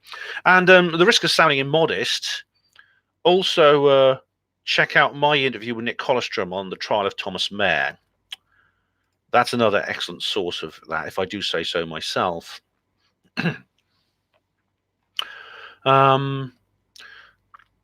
Adrian, Boris or Corbyn, the system wins. No, that's absolutely. And it goes on, Brexit party is the only way out. No, Adrian, not this time. In the past, yes, but Boris is not an establishment candidate. Boris is a wild card like Trump. He really is. And Hugo Rune says, yeah, Palestinians are Semites too. Yeah, it's as we've talked before about language groups and how language groups are often associated with nationalities in the wrong, and it's often they're misused in that sense. I mean, you and I have discussed the use of the word Celtic, for example, and Semitic is the same thing. It's the same thing. Veneer says Lawrence of Arabia is a distant cousin.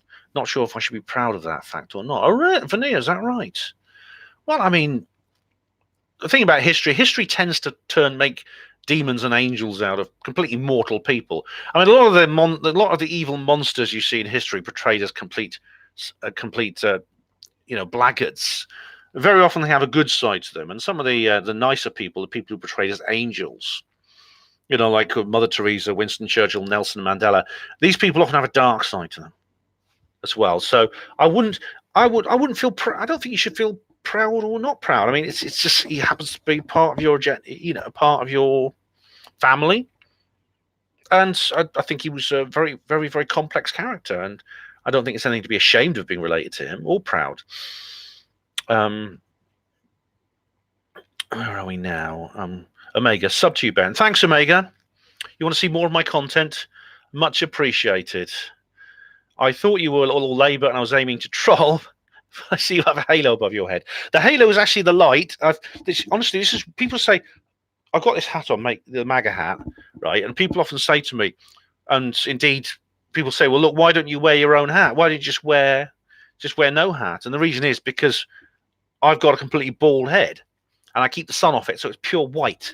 So you get like my head essentially turns into a gigantic reflector, and you get this huge bright spot all over my scalp, which is why I always wear a hat when I'm on film. But thanks, Omega. Thank you very much. E-Man says Trump may be the best of a bad bunch, but it's a mistake to no. E-Man, I think political savior. Yeah, I mean, political savior is a bad word. I know, and it's always something you got to watch out for. It's always been abused so many times, which is why I don't like to use it referring to people like Trump and Boris. But I don't think there's anything wrong with feeling admiration and respect for a statesman, for a political leader, for a statesman who is using his authority to do good. And Trump is doing that, and so is Boris. There's nothing wrong with respecting those people and admiring them. There's nothing wrong with looking up to those people. James Tilly Matthews, Trump is in control.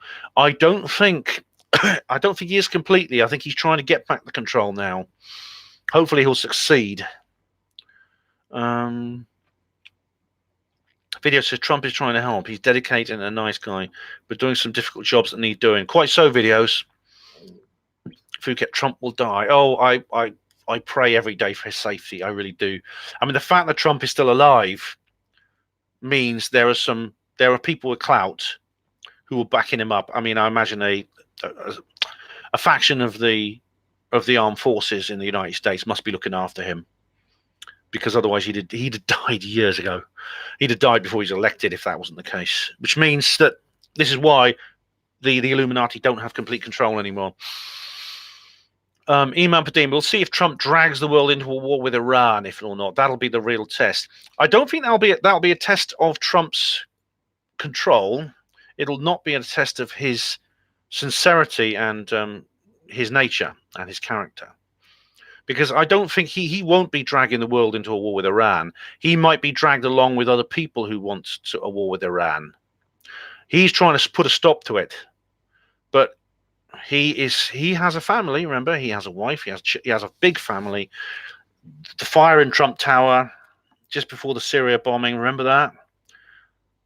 That's Trump was. I think that was a warning. It was a shot across the bows. Diego Rivera, Trump, no investigation 9/11 and more internet censorship under Trump. Internet censorship. Yeah, Diego Rivera, it's frustrating he hasn't managed to do these things.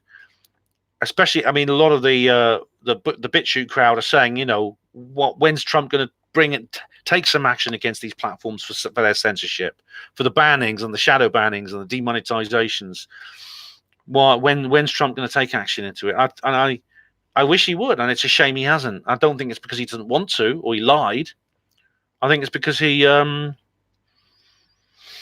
it's because, like I said, the swamp is bigger and deeper than he thought. Diego Rivera, Trump and Boris will not take us into World War III. They may happen to be in the leader when World War III, if World War III happens. James says, Trump does have a rather tasty wife. Well, Melania he's at his age. Obviously,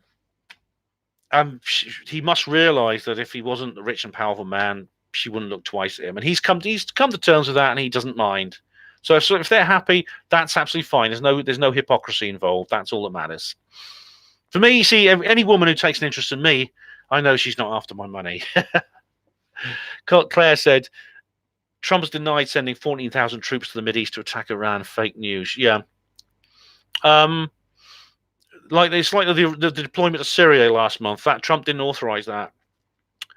Veneer says, I agree with you on most everything, Ben, except I think you give Trump far too much credit. If he wanted to drain the swamp, you'd have seen progress by now. No, I think if he wants to drain the swamp, but he wants to drain the swamp, the reason we've seen no progress is because it's a more difficult job than he thought. I mean, he has drained something. He has done some draining. He really has. But it's just basically him against the world. I mean, he does have supporters, like I say, he's still alive. But this is a war. This is a war between the forces of good and evil. Have you seen QAnon and the plan to save the world? Just watch that. Video says, I've been to George Bernard Shaw's house in North London. He was a very nasty man. Seeing a film of him testifying on camera about useless eaters. All right, I don't know much about George Bernard Shaw, except he was a famous Irish writer. Pat Riot, John Mann, you reminded me, yes, a horrible little squid he is. Ken, you're a bloody Nazi, you are. You're a Nazi apologist. He was incredible. He was chasing Ken Livingstone down the stairs outside the BBC studio, haranguing him, simply for bringing out this book. This book by Lenny Brenner book. It's a historical textbook. Is it factually true or factually false? It doesn't matter if it's true or not. Essentially that's where we're like. It doesn't matter what's true or not. It doesn't matter what's fair or not. Oh, it's awful, Pat. It really was. Anyway, welcome, Pat. It's good to see you. Omega said, just like life then. Love Trump and love life. I do, yeah. I love both. Jimmy James says, I saw that George Bernard Shaw. All right. I don't know much about George Bernard Shaw, but all right, AV9, a clip on Alex Thompson's Inventors of Evil Things. Talk AV9. Yeah, I've not been to AV since I went to AV10, but that was just to run my stall. I would love to go to one of the AV conferences. It is expensive, but you get.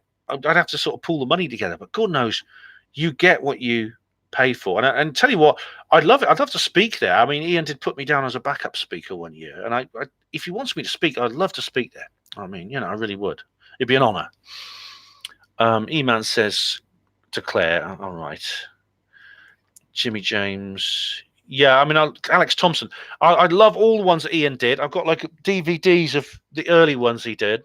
His conferences are great, absolutely great. James says, the vote cheap royalty white rat catcher party. Oh, yeah. Yeah, James is a big Blackadder fan, yes. I remember, was it Pitt Blackadder won, didn't he? He was the only voter, and he was in the rotten borough of Dunny-on-the-Wold. Pitt, the even younger, lost, didn't he? And the other guy, standing at the back, dressed stupidly, looking stupid party. Classic comedy. You couldn't make it nowadays. It's too politically incorrect. Cosmic Claire says, the transfer agreement is a fact, whatever you make of it. Yeah, I mean, I listened to what Ken said, and I've not read the book by Lenny Brenner, but I mean, it seems, I've talked to Nick Colostrum about it, my friend Nick Colostrum, and he says it's true. He said that Adolf Hitler, when he came to power, actually tried to organize an exodus to Palestine. This is before before this was before Israel, before the formation of Israel. He tried to arrange an exodus to Palestine. A lot of Jews were all for it. And yeah, James Tilly Matthews, yeah. What Ivor Justinog Madam Biggin, wasn't it? Jimmy James, yeah. Maybe I should read the book, but Ken Livingstone. I mean, it's awful. I don't have to repeat myself, but it's an absolute travesty that this guy simply mentions a historical textbook in an interview when he's defending Naz Shah. When all the people who supported her against George Galloway turned against her just because she starts saying, being critical of Israel. And Naz Shah's not an anti-Semite. She didn't say anything about Jews. She's just a critic of Israel. And suddenly she was in the crosshairs of all these Oliver Cam and all these other horrible neo-conservative vampires. And Ken Livingstone stands up for her and mentions the transfer agreement in this book by Lenny Brenner. He cites this book by Lenny Brenner. And suddenly he's a monster. They haven't said, well, look, I mean, wouldn't it be like a breath of bloody fresh air if David Mann just said, look, Ken, I disagree with you, and this is why. And there was actually an intellectual debate about it. You never get that now, do you? You just get, oh, you're evil. You're evil for saying that.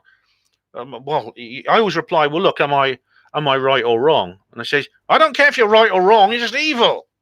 You're an anti-Semite. You're racist. Magdig Lockens Dolaquent Sonilonquant says, I love all races. It doesn't matter what I think. Well, I do too. I don't, it's insane when people say things to me like, oh, Ben, you're a racist when you say that. And I says, look, I'm not a racist. She says, Ben, maybe you are a racist, but you don't know it. And that's a mind control voice. And I mean, how Orwellian can you get? How can you be a racist and not know it? I mean, I served alongside people of all colors. I live with 2 Sudanese Muslims. I mean, the hospital portering service is incredibly cosmopolitan. These are men who are closer to me than brothers, and they're all races of the world. And yet I'm told I'm a racist, but I don't know it. It's magniloquence. It's ridiculous. It really is. Can I call you MDS for short? MDS. It's insane. Rabbit says, oh yeah, I remember. Oh, I'm not even going to publish that, Rabbit. That's a ridiculous thing to say. I've just spent ages disputing it. Rabbit is just repeating the John Mann crap about Ken Livingstone. Shut up.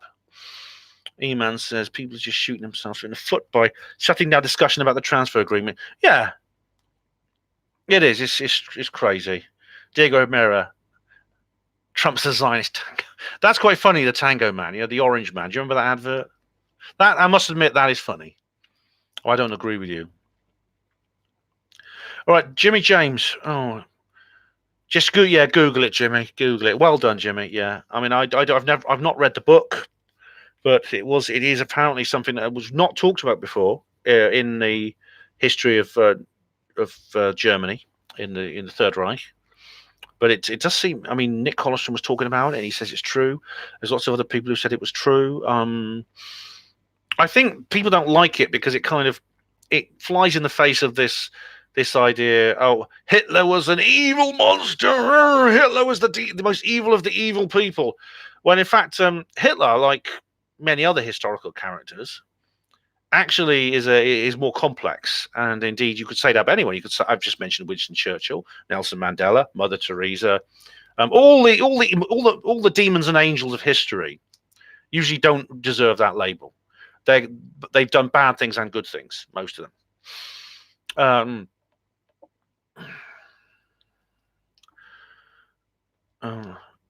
Yeah, I know.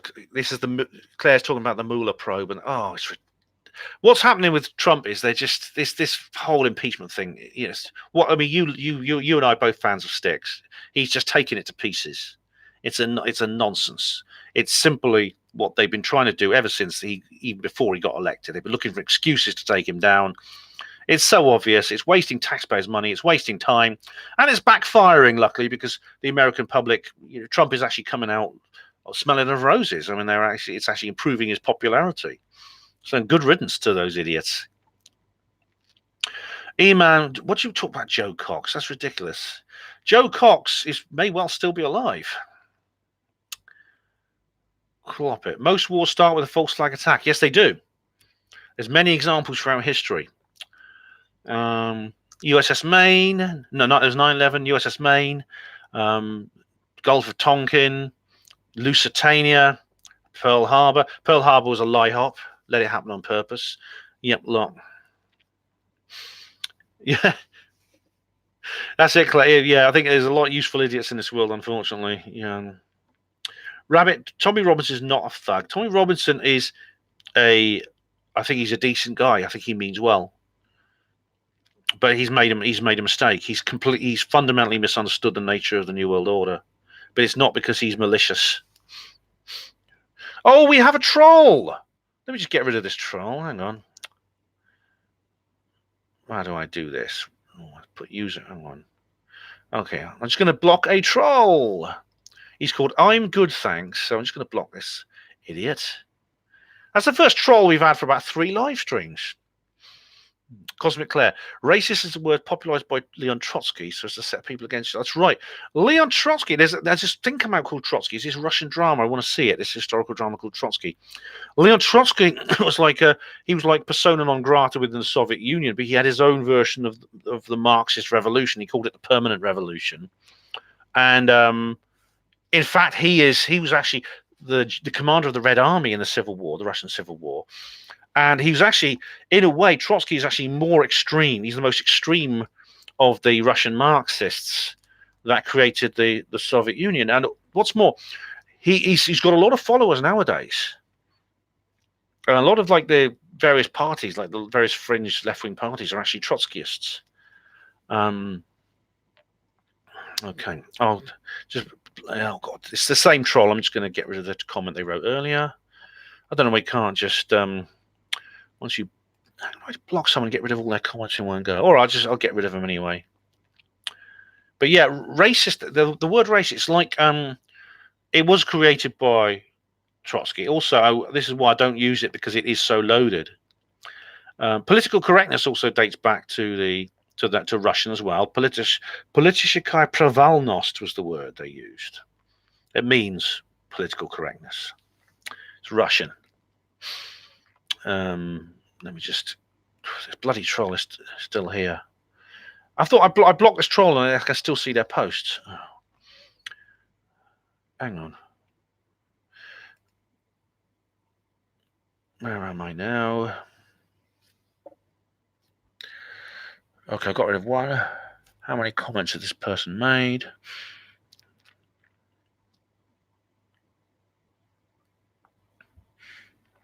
James Tilly Matthews says, remember when Trotsky meant having the shit? Oh, yeah. Video says, Jordan Maxwell has a lot to say about Christianity, where it came from, ancient roots. You need religion. That's fine. Spirituality is not necessarily tied to any particular religion. Correct. James says, Justine Maxwell is a great party planner. She is another one I half expect to hear has committed suicide or had an accident or heart attack, along with Prince Andrew. In fact, I'll say it here right now. Ghislaine Maxwell did not kill herself. There we are. Diego Rivera, the English Bigfoot will vote for Corbyn. I bet they will, yes. The English Bigfoot is a absolute traitor.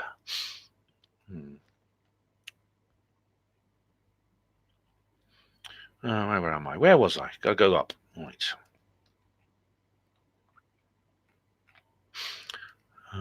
Right. Got to take another break in a minute, guys. All right.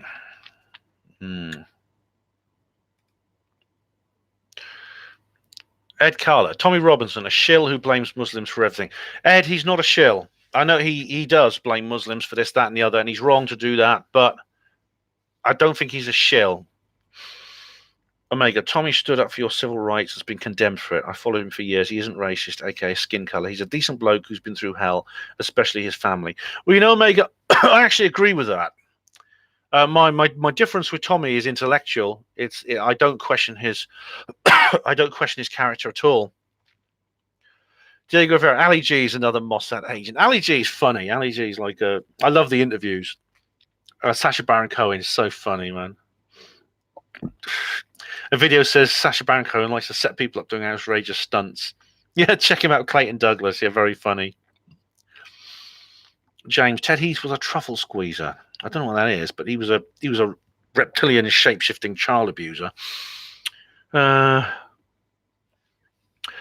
Rivera, I think it'd be fair to describe him as an agent of some kind. His dad was president of B'nai B'rith in England, and they started the ADL in the first place. Is that who's that? Is that Sacha Baron Cohen, or Tommy Robinson, or Ted Heath? Oh. There's someone called Dangerous Slave here. Welcome, Dangerous Slave. The three weapons came out of the Vatican or Roman Catholicism, Islam, and Zionism, created to destroy the true Christianity, which is where the law is founded. It's a war against the law. And that's interesting, you know, because I think you're certainly right about some of it, because certainly about the Church of Rome and Islam. I don't know about Zionism. Jerry McLaughlin says David Irving is a great British treasure. Yeah, I like David Irving. I like his stuff. He's another one who's been maligned. Nick Colostrom knows him, and he's actually a great intellectual. And he has his views. I don't necessarily agree with all his views, but he's I don't think he's a bad guy. I watched that film. Do you remember my review of that film Denial, which is a piece of propaganda essentially against him in his lawsuit with Deborah Lipstadt? Which is totally pro Deborah Lipstadt. It was really unfair. It didn't make the point. I mean, Nick Colostrom talks about this, about how she was portrayed as the victim, where she instigated the whole thing. Where is it? Rabbit says David Icke is nuts too. He's not nuts. Tina says, was Boris married to a cheeky girl? No, Tina, that was Lembit Opik. Lembit Opik, who was married to one of them. He was in this horrible reality TV series where he had to learn Welsh, and everyone was taking the mickey out of him because he had to learn Welsh as part of the series for S4C. Cosmic Claire says Boris was blocked and prevented from becoming PM after Cameron resigned, and May was shoehorned in. Yes, that was before. That was a hangover from the pre-2016 World, Claire. But yeah, I mean, they didn't. It was pretty. The establishment really didn't want Boris. They really didn't. James says we've got all kinds of Jews here: Orthodox Jews, Conservative Jews, Apple Jews, Orange Jews. It's funny, James, because Jews vary so much in their beliefs and their identity. I mean, there's a joke: if you put a Jew on a desert island on his own, he would build two synagogues, one in which to worship and one in which to refuse to worship. Jews are they come in all over the world. They're all different racial groups, and they have lots of different varied beliefs. So if someone said Jews are behind the New World Order, I say, well, which ones? I've done an entire video about that called Jews. Here we go. DJ B2 said the proliferation of purple-haired people is worrying. I know they're everywhere now, aren't they? There's an MP who's got purple hair. Whose idea was for people to dye hair these unnatural colours? I mean, it's all academic for me because I don't have any hair, but you know what I mean? It's Claire. I mean, Boris. Yes, Boris is anti-establishment. He is. I mean, I know this is contentious within this chat box, but you understand this better than any of them. He really is. Rabbit. Oh, what's this? Ben's videos are much more interesting with a Steve mumbling laughter track. I'm sure Steve will be producing one right now. Claire says, in 1923, Labour fell due to its association with Lenin's communist USSR. Yeah, I mean, there's always been, it's partly the Fabian Society that are blamed for this, but there's always been this fifth column within the New World Order Marxist globalist takeover, which has worked within mainstream parties. Of course, there was the Communist Party of Great Britain, which actually lasted until the 90s, until the early 90s when the Soviet Union fell apart. And I've told you about that book by David Aronovich, Party Animals. It's really good because he grew up with parents and friends who were part of this. It's really funny. But it's always two different strands. Dangerous slave. Does not matter who wins the EU. The are implementing UN policies. The parties have no power. It's appeasement to people, not a real election. They do. It's a similar situation to the United States, dangerous slave, because I like your name, by the way. It's a great. I think I'm a dangerous slave too. It's funny that you say that because in the post 2016 world, there's almost a direct parallel, and not complete, but between the rise of Boris Johnson and the rise of Donald Trump. Both are, I think, post 2016 figures. They really are. E-Man says, we are the cheeky boys. Should be Boris's election stocks. It'd be more accurate and things can only get better. Oh, my goodness. Yeah, Tony Blair using that song. I mean, of course, Brian Cox would have supported that because Brian Cox was in Dream, wasn't he? He played the keyboard for Dream. Israel did. Does Hutchison keep rabbits? It's very funny. Claire, you've met Ian R. Crane. Yeah, I love Ian. He's great. Great guy. He's been on my show. I've been to his conferences. Brilliant guy. Videos from the underground. The globalist world will be a world disunited and ruled by a political elite. Keep your culture, your borders, laws and customs, and individuality. Don't fall for idealistic utopians. Quite so, videos. Yeah, that's how they're doing it. They are doing it through... They're creating this new world order, but through our hearts and heads as well as our every other reason. It's frightening, actually, that the human mind is now the battlefield of the 21st century. James, stop calling Ian a toad. He's not. James also says, speaking of dark places, how's your piles, Mr. McCounters? You've been spying on me, haven't you? There you go, Rivera. I hope our alien gods return. No, there you go, Rivera. That's take out Israel and Zionism. I don't think that is really an option. I really don't. James Clinton 2020, James. As Stix Hessenhaver said, it would be really funny if Hillary decided to run now, wouldn't it? That would be so funny. She wouldn't have a chance, but it would just be really, really funny. Adrian, yeah, the revelation of the scumbags is just such a giveaway, isn't it? I mean, this is why what's happening now is really good, despite my rather mournful attitude when I was reading out the lead off. It's good. It is a good thing, isn't it? Yeah. Tina says here, T.E. Lawrence was taken out. Well, I do wonder, Tina, but when you consider his sort of like thing, but T.E. Lawrence, that the roads, they used that for the suiciding of a Marconi person. It was a very gruesome suicide too. The guy, he got in a car. He drove to this road where T.E. Lawrence died. He got a chain, which he padlocked one end around his neck and the other end around a tree or something, and he drove off at high speed. And it was a very bizarre, very gruesome suicide. Because of course, once he was traveling, he was in a convertible car, and he had this chain trailing behind him. And once he was at a suitable speed, and that chain went taut, it just ripped his head right off. I mean, of course, suicide's a suicide, but why do it that way? I feel sorry for the paramedic team that had to attend that one.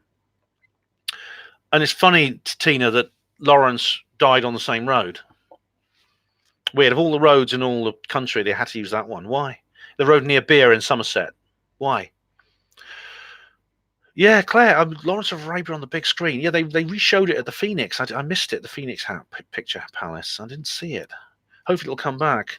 They are actually bringing back the old movies on the big screen, which is really good. Because seeing them there is really good. Seeing Dr. Strangelove at the Phoenix was great. It's not the same as seeing it on a TV screen. It's really not. James said, "Oh, Milfy Mackie." Oh, yeah. I mean, I don't remember very well. I was just a kiddie, but I always had the hots for several women when I was a kid, like Kim Wilde and Isla Sinclair and Uhura from Star Trek. I have caught up on the comments. Yes, hopefully I'll get to the bottom of it because We're going for 2 hours, 20 minutes. And that noise you can hear is my dehumidifier. You may notice I've got a damp patch on the wall behind me. I've got a dehumidifier in this room, but it's recently was changed because the old one broke down. They brought a new one in, which sort of switches on and off at certain times. Claire says Lawrence was a great man who was thrown under the bus by the British government. I'll have to watch that film again, Claire, because I'm not familiar completely with the story. I know that he was uniting the Arab tribes. I think it had a lot to do with the Balfour Agreement.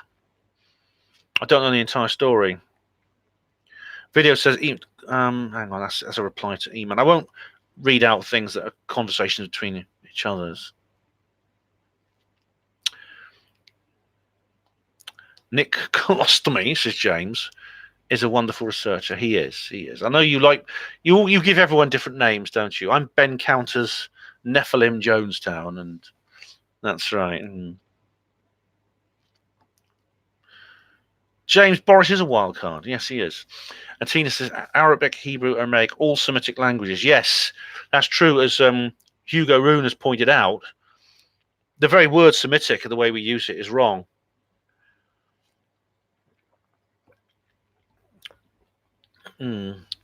James says Prince Andrew is a celibate. He claims to be, doesn't he? I don't believe that for a second. He's Randy Andy. I mean, it's funny how history's rewritten, isn't it? That old spitting image, the old spitting image sketch, Randy Andy. That's doing the rounds again now. Adrian says we'll have to disagree on Boris. I guess so, Adrian. Yeah, that's true. Tina Silver says Christopher Hitchens hated Mother Teresa for stopping the poor women obtaining birth control. Yeah, I mean, Christopher Hitchens' thing on Mother Teresa is really quite amazing because I disagree with Hitchens on a lot of things. I much prefer his brother Peter, but Christopher Hitchens was a remarkable. Sometimes he did the most remarkable things and said the most remarkable things, and he exposed her, Mother Teresa, for what she was doing. Ian Mann says, hospital porters, mother's pride and joy. Not my mother, I'll tell you. Jerry McCoffin says, make Britain great again. Yeah, you can get a hat which says Britain on here instead of America, but I got the old traditional America one. Yeah, I got two of these last time. After I had one ripped off my head by the SJWs, I bought two. I gave one to Mrs. B, and I've got this one left, but I might get another because if you remember from I had it on the last Trump protest, on the last Brexit protest. I might get another actually because I like to have one in hand just in case I get attacked again. Omega says, I never had a bald head until all the politics kicked off. I've shaved my hair off all my life. It saves time. Well, maybe your hair just fell out through stress, Omega, because when you get into politics, that's what happens. Videos from the underground says Nelson Mandela's wife instructed assassins to spare the people a tire with yes. Oh, it's that Winnie Mandela died recently, and there was like the BBC did like a big sort of lament on her, like she's some kind of civil rights heroine. Winnie Mandela was a gangster's mole who did this thing called necklacing. Good riddance to her. She did that to hundreds of people. Like the reason the ANC keep winning is because she and her gang used to terrorize them. She had this gang that went around. She called them her football club, but they didn't actually play any football. They just went around terrorizing villages and burning people with this horrifically sadistic death, filling a tire with petrol, putting it around your neck and lighting it. That's how they killed people. She did it to a 14-year-old boy called Stompy McGuire. I can't remember, Stompy his name was. She did it to a 14-year-old boy, herself personally. She'd have been in fucking jail. Now she's dead, thank goodness. Eman says, Mother Teresa recommended that Lucio Gelli, the P2 Lodge Gladio guy, should get the Nobel Prize for Literature. Did she? That's interesting because he was the guy who's hanging from Blackfriars Bridge, killed the Masonic way, hanging where the tide rises and falls. He was the God's banker, they called him. Do you remember? And he died. He was killed. Diego, Boris, Bullingdon Club and Freemason. Now, a lot of people have made a thing about Boris being in the Bullingdon Club.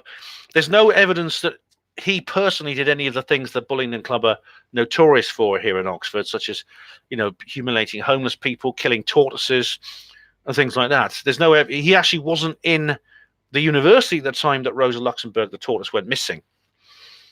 And the thing where they burnt £20 in front of a homeless person, that was more recent. James Boris is not an Illuminati love spud. Honestly, goodness me. Tina says, if Hillary couldn't get us into World War III, it's going to take more than Boris. Good point. Yeah, why isn't Hillary Clinton president? Answer that, Diego Rivera.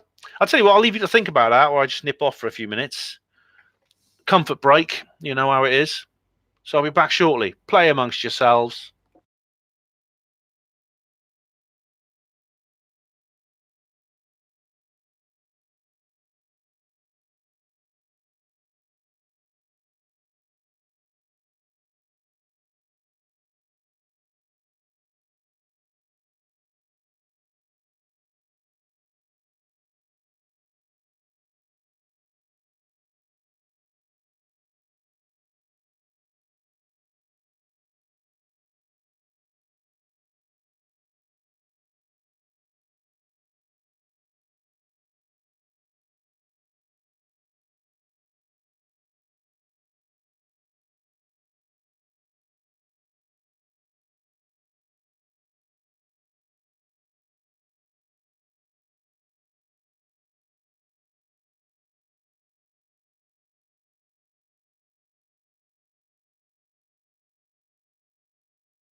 Okay, we're going to break the 3-hour barrier tonight. Where are we now?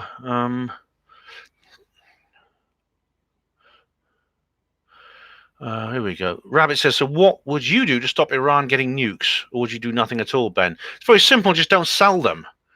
I mean, in other words, I'd go to the company, IMN, whatever it's called, Donald Rumsfeld's company, and I'd say to them, could you please not sell Iran any nukes?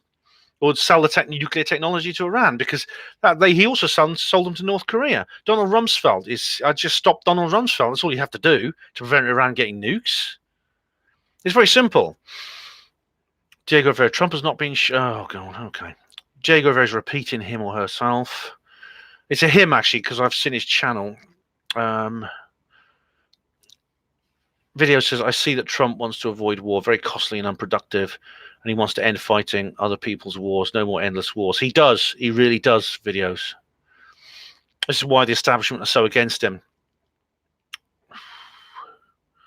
Where are we now? E-Man, I know these figures.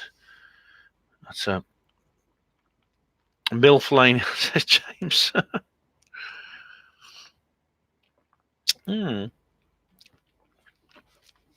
Oh, well, if you ever see me with a bird like that, you'll know I've won the lottery.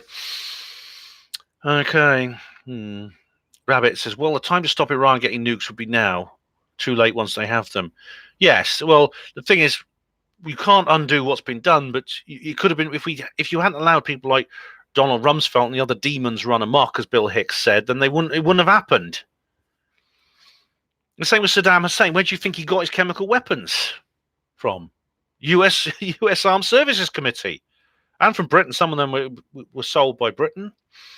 Some of them came from Porton Down. They had Porton Down stamps on the box. Do you remember the chemical weapons that Iran had? What they used to gas the Kurds and the Shias?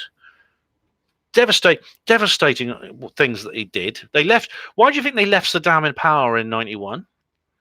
Because he was still useful to them. They could have got rid of him right then. The army was destroyed. All they had to do was basically, as David Icke said, get the petrol money and go to Baghdad. And they didn't. They left him in power. He rebuilt his arms forces very quickly, thanks to international arms sales, and he then devastated half his country where ethnic minorities lived. And then in bloody 2001, we find out there's this horrible man in called Saddam Hussein, and George Bush says we have to get rid of him. A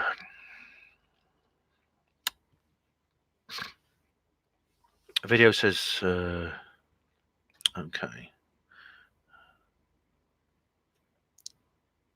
Tina says, what MILF, James? Don't ask, Tina, don't ask. Diego Rivera's, maybe Trump will find Bigfoot in the swamp. Bigfoot wouldn't be in the swamp. Bigfoot's a lovely creature. Yeah. Hugo Roon says, I need an operation to remove my paranoids. There's a few people who need that operation, Hugo. I don't think you're one of them. There's a couple I could name. Tina Silver says, I met Ken Livingstone and Jeremy Thorpe. All right. Jeremy Thorpe's, he's dead. He died recently, didn't he? Because he was a big name like years ago. Diego Rivera says, what happened to the alien Blackpool guy? If you mean David Boyle, he died, sadly. I went to his funeral. I made a little video about it. Yeah, with the alien theme park. Yeah, I loved his alien exhibition.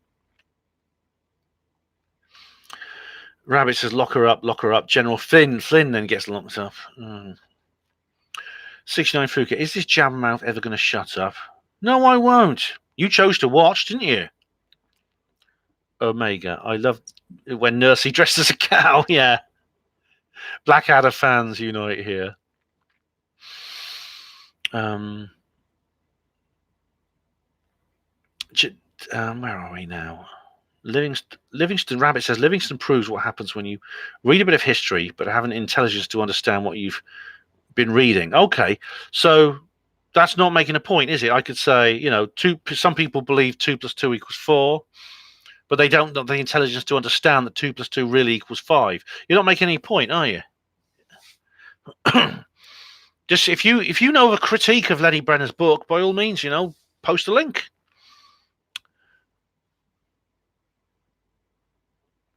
Diego Rivera, yeah, that Hitler's medal, that was interesting. That, yeah, it actually does exist, the transfer agreement medal. Yeah, I've seen them. There's still a few around, although I don't think they don't exhibit them openly in museums. Pat Wright says, I love Olympic track events. Does this make me racist? Well, Pat, it's if you're a white man, everything makes you racist in this day and age. Rabbit says, all right. Oh, Rabbit's making a point now. Whoa. Strap yourselves in, guy. Clear the stage. Ken Livingstone misinterpreted it by believing the Jews had any choice other than to do whatever Hitler said. Right. Well, I've not read the book, so I haven't actually got. I don't actually have the information to answer that. But thank you for making a point and not just loading rhetoric on us. Videos. The racist accusation, just because somebody accuses someone else doesn't make it true, but it puts them on the defensive, so they must defend themselves to prove they're not. Counter-accuse indeed, yeah. Dangerous Slaves says, racism is a weaponized concept. If the human race is one race, then what gives? And free will is having an opinion on anything. If one don't like another, that's okay. Yeah. Other than that, it's divide and conquer. Yeah, I mean, real life racism is incredibly rare. I mean, this is why Jesse Smollett essentially had to make up a hate crime against himself. There's that other girl who had her dreadlocks cut off. She sort of she did it herself and she made it up. When it comes to the racism obsession, we have a terrible discrepancy between supply and demand. We have a huge demand but very little supply.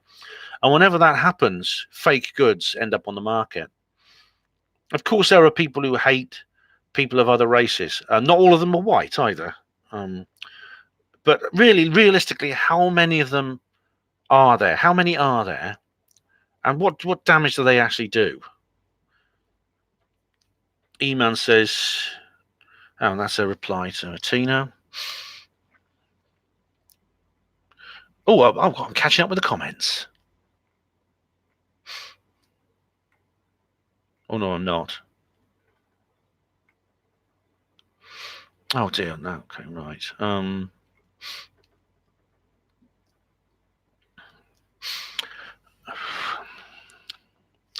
All right, Rabbit, everyone stop commenting so I can catch up. Thank you, Rabbit. It's a weaponized word. Yeah, it is. Yeah, David Duke is another one who's been demonized. I mean, everyone goes on about how he used to be in the Ku Klux Klan. That's like going on about me, how I used to be in Unison. I mean, I was a trade unionist. I'll say more about that in a future video. But yeah, I was a trade unionist in my late teens.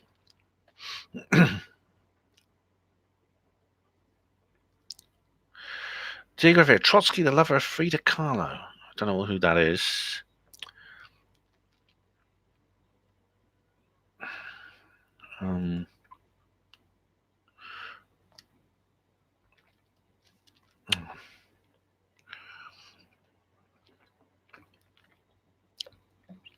Rabbit says he's gone to have a poo. No, I haven't. I can hold it in. James says, why does Tommy have more than one name? It's probably for security reasons. I know his real name is Stephen Yaxi Lennon. Yeah, Diego Rivera says Tommy Robinson supports Israel. Yeah, I've seen him doing things like waving Israeli flags. And that's one of the mistakes he makes. I think he shouldn't be doing that. It's for various reasons. Nationalism, it's a subversion of nationalism, patriotism.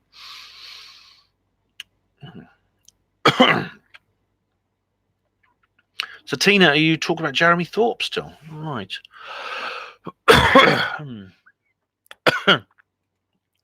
Where are we now?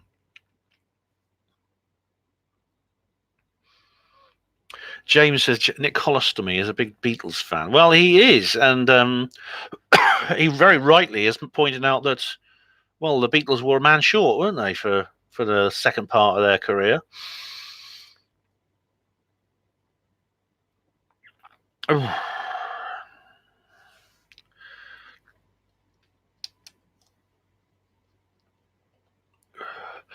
Oh, Conspiracy Theory watchers here.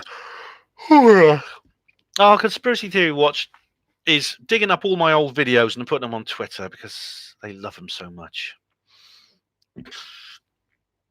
Video says, I hope Boris doesn't sound to be Boris Badenoff from the Rocky and Bullwinkle show. Yeah. Diego Rivera, what about Nelson's fifth column? Very good. Video says, our Democrats are communists now. Communism is doing very well, apparently, now.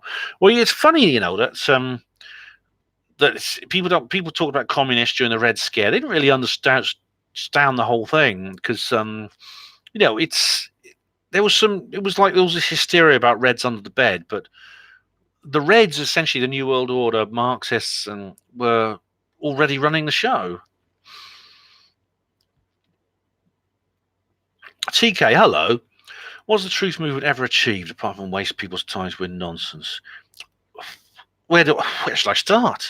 I mean, a lot of what's happening in the world is because of this. I mean, some of it is actually a response to some of the things we've done. I mean, some of the disinformation and things like that.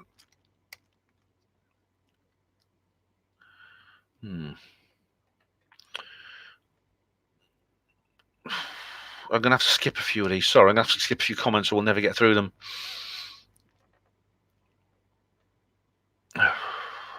Diego says, Ian R. Crane has stopped fracking.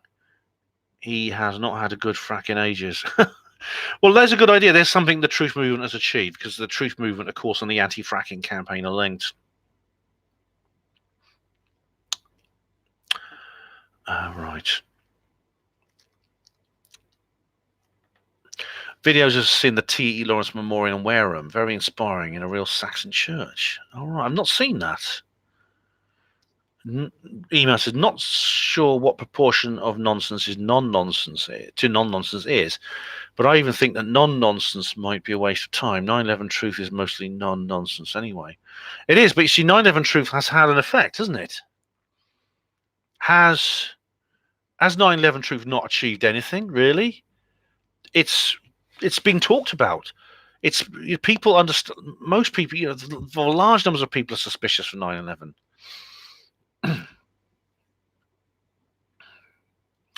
Right. James says, don't forget Mr. Johnston Juice, Mr. Topping, Simone Parts, and the Space Babies. Oh God, that refers to a Hapanwo radio interview I did with Tony Topping. Yeah. TK, is directed energy weapons disinfo? You mean Dr. Judy Wood? No, it's not. The thermite stuff is disinfo. It is.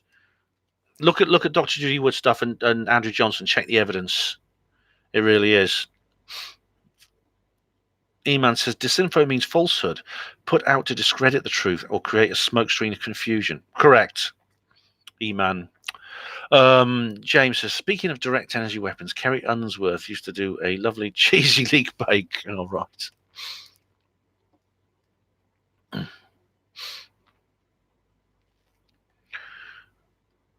All right. There we go. Cosmic Clay, wasn't that Roberto Calvini, the P2 murder on Blackfriars Bridge? Was it Lucio Gelli? Was it Calvini? Maybe it was, Claire. I'm not sure I remember the name, but I remember it back in about 1980. It was soon after the murder of John Paul I, Pope John Paul I. Do you remember he was murdered or died in some way? And there was the P2, Propaganda Due, it was called. That all came out that the Freemasons, this Freemasonic lodge operated in the Vatican, was somehow involved. I don't remember the details. Maybe it was Roberto Calvi. Yeah. There's a guy called Lucio Gelli. No, E-Man says, no, that was Lucio Gelli. The guy, yeah. Lucio Gelli was probably responsible. He was the man they called God's banker. TK says, is Ben disinfo? No, I'm not, TK. But if I was, I wouldn't tell you, would I? And he says, no, I think Ben is sometimes mistaken. Yes, as is everyone. I am Ben, yeah. Woody Black. Hello, Woody. Ben, hang on. Ben's got the Freemason Illuminati floor tiles. Oh, my God, yeah. You can see him when I lean over like that. That's it. I've given myself away. Illuminati shill, says TK. Honestly, they were there when I moved in. You have to ask Jelly, the guy who lived in this room before me. Maybe he was a Freemason. I don't know. Okay. Diego Rivera says, this is Ben Election Special, the best thing on TV. Yeah, I'm better than Andrew Neil, aren't I? Yeah, this is, honestly, man. You don't vote until you watch this. That's what I say. James says that there's an easier way to stop war. Get the soldiers to take the serial numbers of the weapons they discover and follow the numbers back to the tax the arms producer. That's a good one. Yeah. Follow the numbers back and tax the arms producers. Yeah. War's a business. It serves a political purpose, an economic purpose. And there's some nations, including the United States, unfortunately, whose economy is dependent on it. I mean, a lot of US industry has been shipped out to the Far East. What do they build now except weapons? Rabbit says, well, the problem is that Donald Rumsfeld isn't wanting to sell nukes to Iran. Yes, he did. His company, IBB or IGBG, he sold the technology, and he didn't sell the weapons, but he sold the technology to Iran. It was that came out after the war on terror. Diego Rivera says, Ben for question time. Oh my God, me on question time. Oh dear. Honestly, the person in the gallery will be hitting the red button. 5 or 6 sentences would all from me is all that would be necessary. It really would. Rabbit says, Ben, Saddam's chemical weapons didn't come from the US or UK. Yes, they did. In fact, there's film of it. It's even been in the news. They found the boxes and it said made in Middlesex, England. It said it on there. You need to look up the. Oh, where was it? If I can find a reference for you, I will. But where are we now? Okay. Diego Rivera, that comedian from the Conspiracy Road Trip. Oh, was I'm a Celebrity? Oh, what's his name? Andrew Maxwell. Oh, what an idiot! I'm here on a serious trip. I'm going to try and prove these conspiracy theorists wrong. Yes, one thing I'm absolutely certain of is that the official story for this is true. Do you know they asked me to be in that series? Do you know what I told them?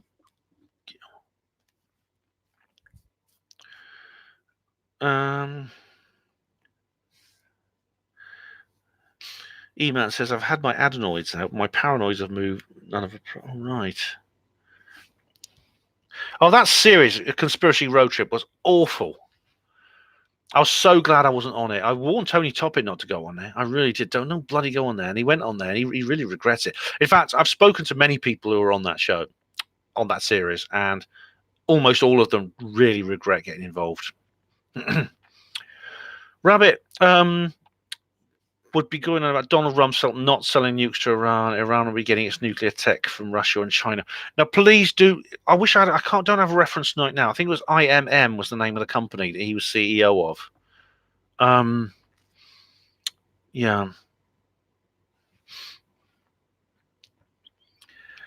Breaking news, says Rabbit. Ben does nothing at stopping Iran getting nukes. The big twat was busy chasing conspiracy theories, say the critics. Oh, that's fake news, Rabbit. Definitely.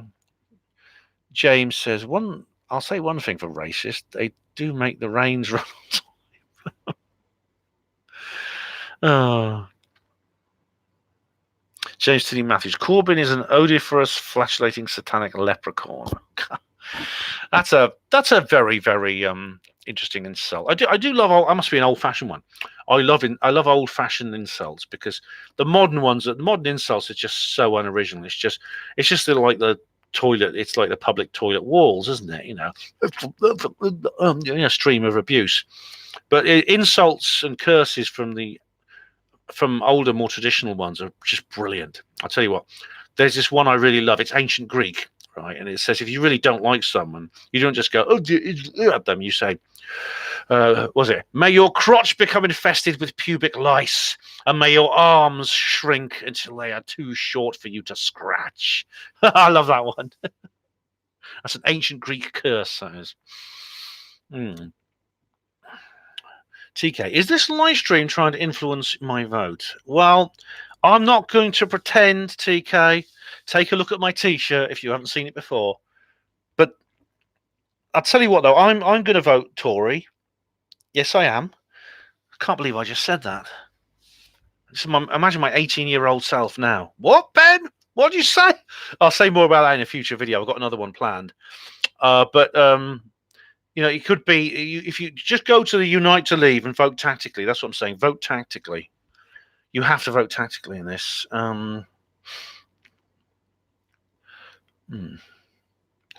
Where we are now. Leah Almaraz. Hello, how are you, Leah? Do you guys think Donald will get shot like JFK? Or how do you think Donald's going to die? Leah, the fact that he's still alive means it means there's some serious people looking after him, and I pray every day for his safety. I really do. I don't know. I really hope not. I think perhaps it would have happened by now. Phuket says, how much do you get to be a moderator? Oh, too much, Phuket, which is why I won't employ you, because I can't afford anyone to be a moderator. With all the trolls you get here, it's like I have to do it myself. James says, no, I think you get blown like Clint. Very good. Oh, there we go. Okay, I'm just going to scroll down a little bit. Popper Top, hello Popper. Trump 2020, make liberals cry again. Sticks did put up a video today on BitChute exclusive, saying Trump's already won. I mean, that's very, very a brazen thing to say. I mean, if he's right, I mean, he's so confident that the Democrats have completely fluffed it with their useless candidates, with the impeachment hearing. I hope so.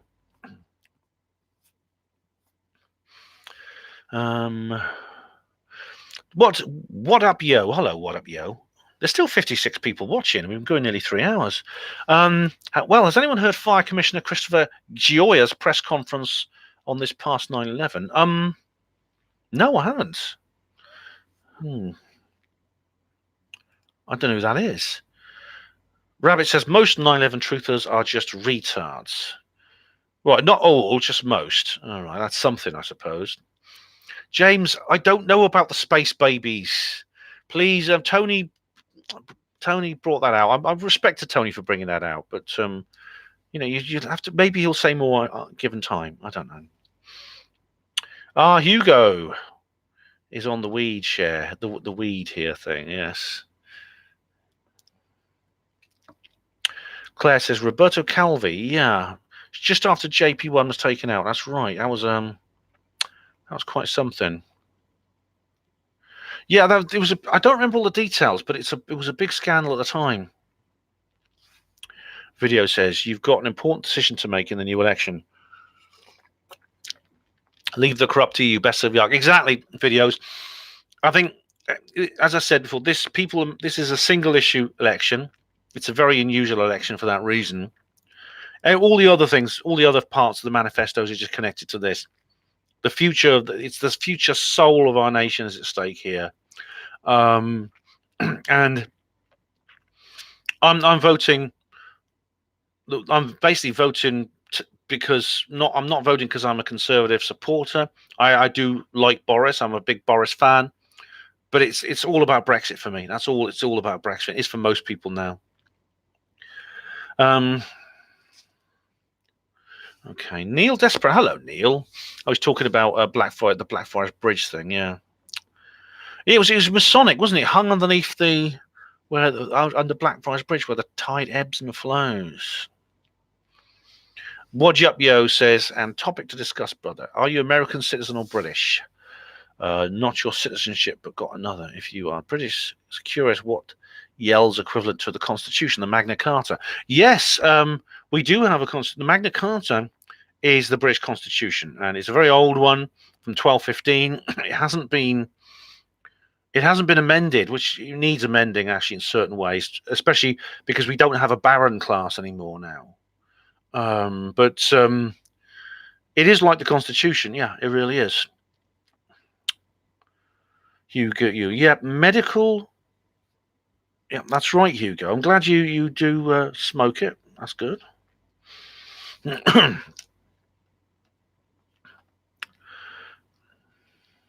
Okay, lots of talk about the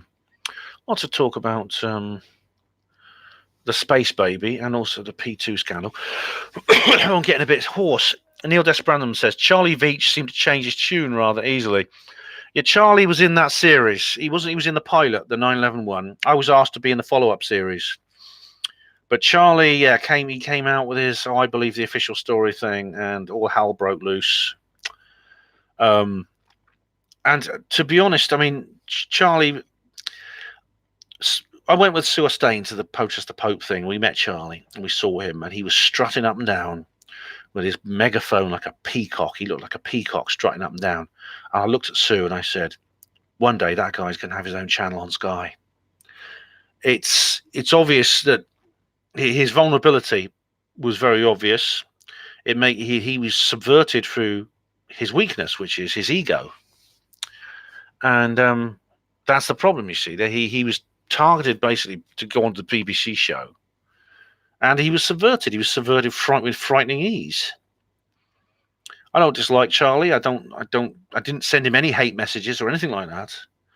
But it was a monumental blunder. It was a terrible thing that he did. And we all do things sometimes. But we all do stupid things sometimes. And this was his. And it's a shame. I mean, if you backtrack, I mean, I think everyone would forgive him and forget it. I mean, if you make a cock up, you can make good of that cock up, but he hasn't. Oh yeah. I made a video about Charlie actually a couple of years ago, wasn't it? Because he made a comeback after being off YouTube for about 2 years.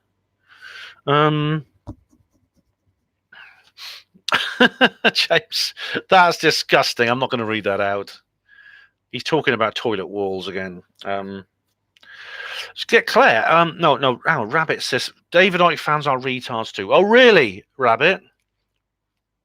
Just all of us? Why? Are you going to explain why? Claire says Styx is a god of the internet predictions. He's correct. He is very good, actually, Styx. He's very, very wise, and he knows a lot, and he gets a lot right. Mart says, hello, Ben, just joined. Hello, Mart, welcome.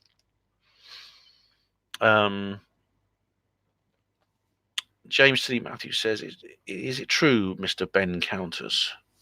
What's that? Diego Rivera says, shit will hit the fan in 2020. Well,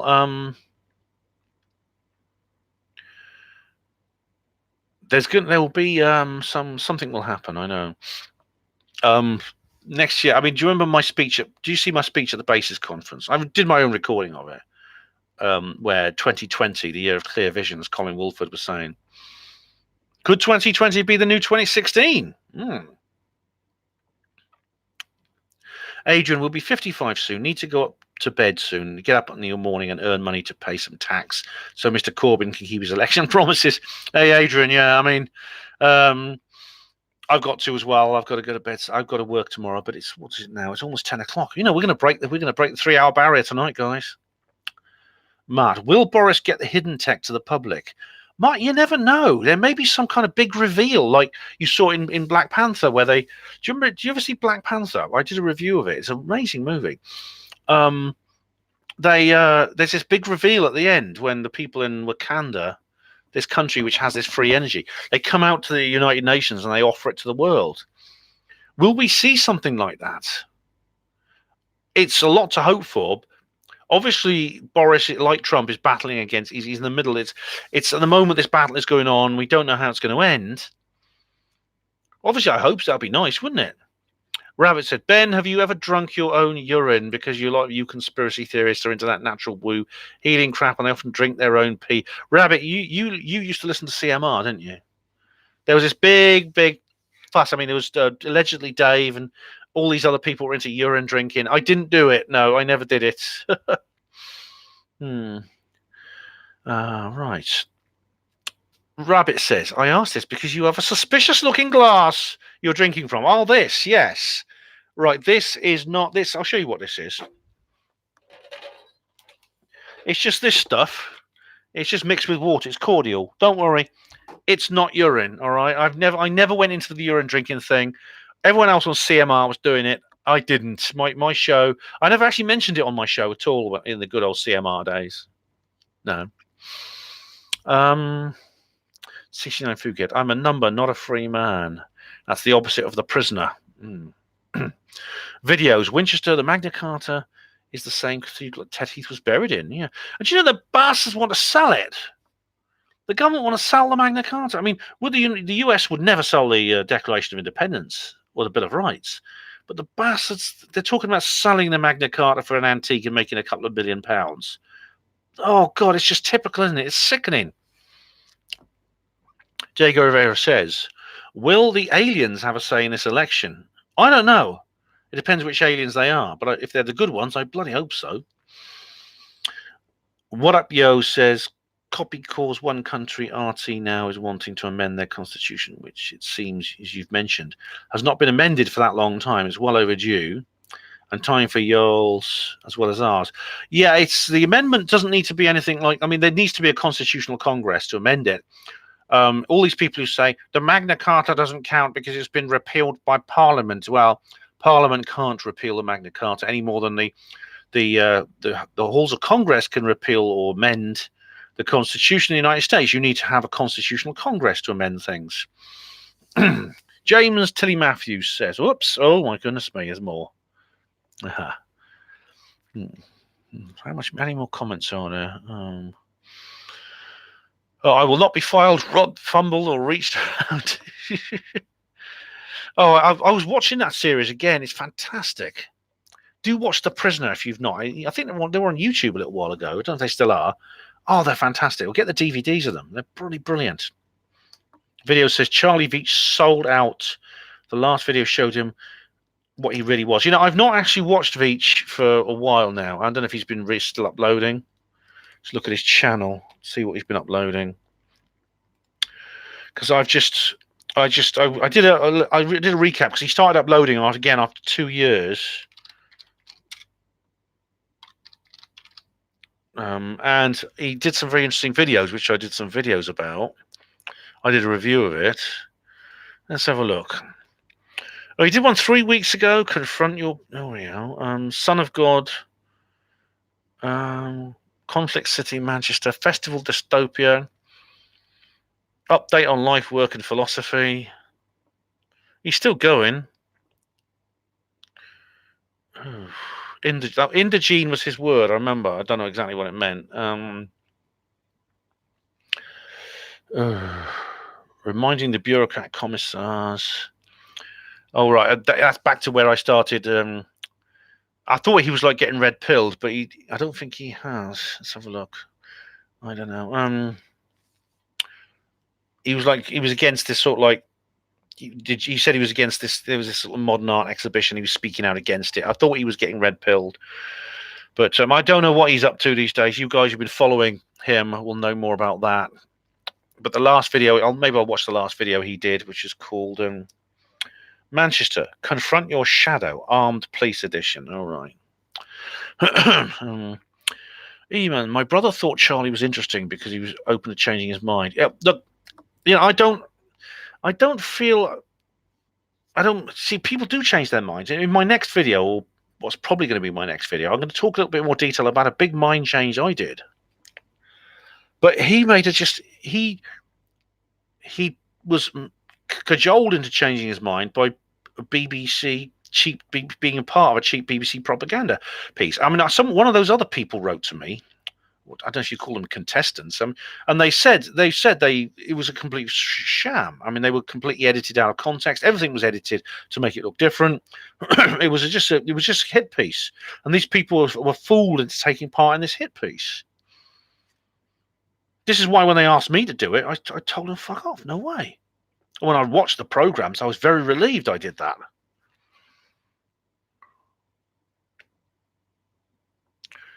All right. Make Britain great again. Yeah. Diego, glad you were not subverted, Ben, and started to support Trump and Boris. I'm not subverted. We just disagree on that, Diego. That's the thing. We disagree about Trump and Boris. Justin Trudeau appeared in blackface, got caught, and made hay out of his predicament. Why can't Charlie do the same thing? Funny enough, it's like if Trump had been caught doing that, the libtards would have gone nuts, wouldn't they? But Trudeau does it, and they don't say a word. It's like Clinton. When Clinton started his thing with Monica Lewinsky, that's the ultimate Lord of the Manor slapping the maid's ass, isn't it? Monica Lewinsky, she was a young working class woman in a vulnerable job.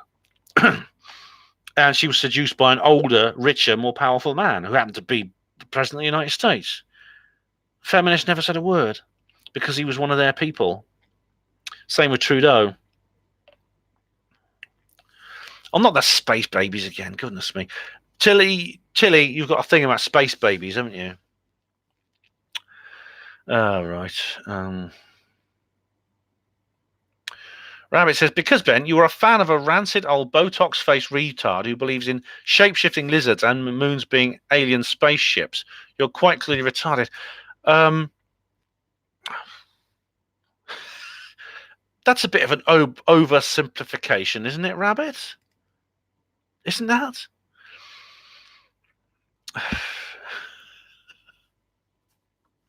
Oh, dear. Where are we now? Oh. Thanks, Rabbit grow up, says Adrian. It's not pee. Someone says it's a jug of pee. It's not. Where are we now? Video says they are not going to allow free energy. Stan Mayer poisoned, Ralph cautioned and threatened. Oh, do you want to go on? John Hutchison almost jailed. Nikola Tesla ruined. Oh, yeah, I know. It would take too much to control away from the controllers. Precisely, videos. Now, this doesn't mean it can't happen. It doesn't mean you can't have free energy disclosure, which goes hand in hand with the UFO issue, by the way. The two are intimately connected. I think the principal motive for UFO cover-up is the energy issue. But obviously, these people just, and there was John Searle jailed. I mean, all of them have been persecuted. They were either dead or jailed or ruined. But it is possible. It is possible. But of course, you know, from if you watch me regularly, that I've covered this issue in detail, and it can only have come as a part of a massive revolutionary shift into the post-Illuminati world. It has to be. It would literally, you cannot have free energy in a new world order situation. You can only have it in a post-Illuminati world. As you say quite rightly here, it would take too much control away from the controllers. Corbyn is a puppet of the tall grey men. No, he's a puppet, Mark. He's a puppet of the men in grey suits, as they said about Margaret Thatcher. Neil says, shows how much these traitors value the Magna Carta. If they couldn't sell it, they'd probably wipe their asses with it. I know, Neil. I was utterly shocked when I heard about that. I really, really was. Magna Carta not worth the paper it's written on, Hugo. Oh, why? Why, Hugo? I think I won't get in a discussion with you about this tonight, but I've got a feeling you're going to go onto one of your long, detailed rants, and that'd be a very interesting thing to cover on a future video. But what's wrong with the Magna Carta? And don't answer that now. Answer it on a future video. Otherwise, this will break the 6-hour barrier. Email, we need a formal constitution. Yeah. Well, you know, Email, we have a formal we need to revive the concept of a constitution. The one we have one, which is now. We should have now. James says, when King John, under starvation rations, signed Britain over to the Pope under the guise of the rights. All right, that's. I can't remember all the details of the story, but it's a very interesting one. But there was a war, I think, and it carried on. I know it's something to do. It wasn't a reformation. It was like because there was no reformation until Henry VIII. Oh right, yeah. 69 Phuket. Ben, voting Conservative. I think that gives it away, doesn't it? Yes. My 18-year-old self is going, do you mean in the future I'm going to vote Tory?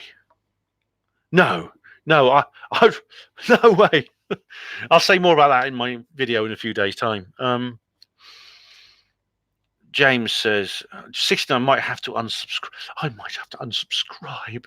Well, Phuket, do you know why I'm voting Conservative? Do you know why?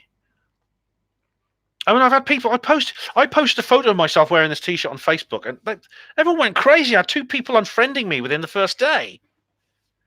They didn't even ask me. They didn't even ask for an explanation, or even enter into a discussion. Do you know why I'm doing it, Phuket? If not, watch the bloody recording of this video. If you come in late to this live stream, fair enough. James says, just like the time in 1783 when the King of England wrote the peace terms of the American War of Independence. Name one other time in history when the loser writes the terms of the treaty. Well, James, that was interesting. And people say the revolution in America was organized by the Freemasons. I don't know, to be honest. Night, Adrian. Thanks for tuning in. Eman, regulate the city, introduce tariffs. This country needs to start producing things to export, otherwise we'll just continue to spiral downwards, Brexit or no Brexit.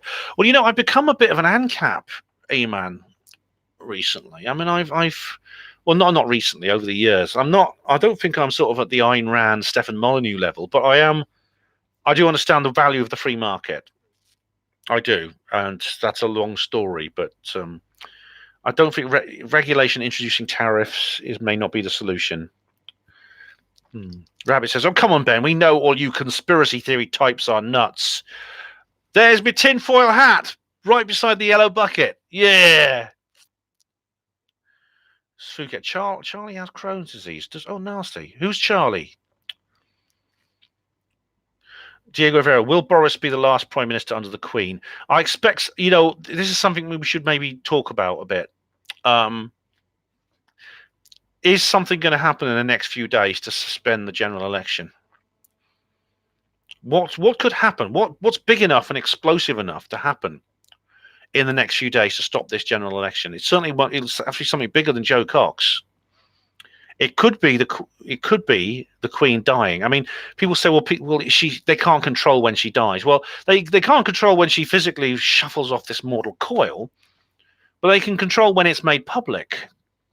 I've got a feeling they're holding back Prince Philip at the moment. They did with Fidel Castro. They held that back for 3 years. With Nelson Mandela, he died about 8 months before it was announced. Is the Queen going to, top it in the next few days? Because that is the one thing. I think that's one of the few things big enough, and probably the most likely thing that would suspend the election. Because I'll tell you what, if it looks like Boris is going to get a majority, they may be that desperate. Because if Boris gets a majority, then we're on the finishing straight for Brexit.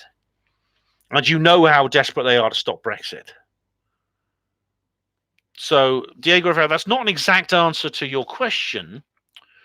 But the literal answer to your question is yes, because she'll die before the election. E-Man says, no opinion should be off limits, but Charlie's an obvious shill. Charlie Veach. Oh, I see, Charlie Veach. I get you now. Does he have Crohn's disease? Well, I'm sorry about that. Like I said, I never sent him any hate messages. I don't hate him. I think he's a fool and he's done a lot of damage, and that's a shame. I don't want him to be ill. I hope he makes a recovery. Mart, there's so much proof for UFOs and aliens and other. It's stupid not to see the wood for the flipping trees. Yeah. Diego, have you seen the Baby Yoda, Ben? Is that from the new Star Wars thing? I mean, I don't know if I'll bother watching the new Star Wars. The last two were so awful. I did a video about the last Star Wars and a written review of the one before. I can't. James is going on about the space baby again. Oh. Matt, Cosmic Disclosure on Amazon is great. Yes, I interviewed the guy who directed that. Is it James Carman or Simon Sharman? I can't remember. I interviewed the guy for Panama Radio, the director of Cosmic Disclosure, and it's bloody good. Yeah. James Tilly, sounds like a good song. Corbyn is a puppet of the grey suit men. All right, let's go to the bottom. Oh, right to the bottom we go.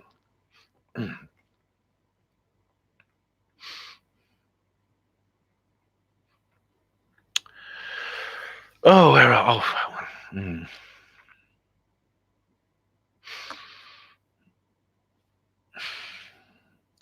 Adrian says you're... Okay. Hugo says, Ben, I was joking, Ben, read Magna Carta. I thought that was obvious. Oh, Hugo, sorry, I don't quite get your sense of humor all the time. Galexian, King John got a bad rap. Galexian, he's sort of like, he's said to be one of the evil kings, but I don't know much about him. Rabbit says, Ben, you big twat. You realise there's more than one copy of the Magna Carta. I didn't know that, you silly, skinny git. But,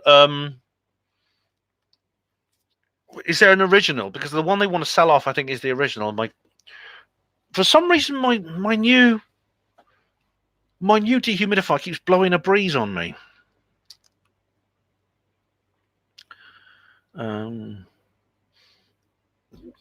Mark says, I'm voting Tory too, and I used the Black Flag I used to be a Black Flag protester back in 2013. I went to the GB thing in 2013. Oh, right.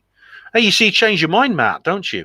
Now, did you go to the Unite to Leave? Because I think some of them, they were inviting people in some places to vote Brexit party, but obviously, like, I take it you're a Brexiteer, definitely. Because I've been wondering, who do I vote for? You see, it's always been this question. A lot of people are saying, who do I vote for? Who do I vote for?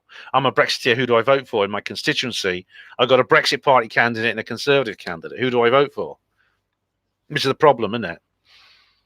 And I talked about this on a previous video about the vote splitting and things like that. And why? Oh, it's no point going over the past, but Boris and Nigel, Trump said it. Boris, get with Nigel. I wrote an article called "Boris, Get with Nigel."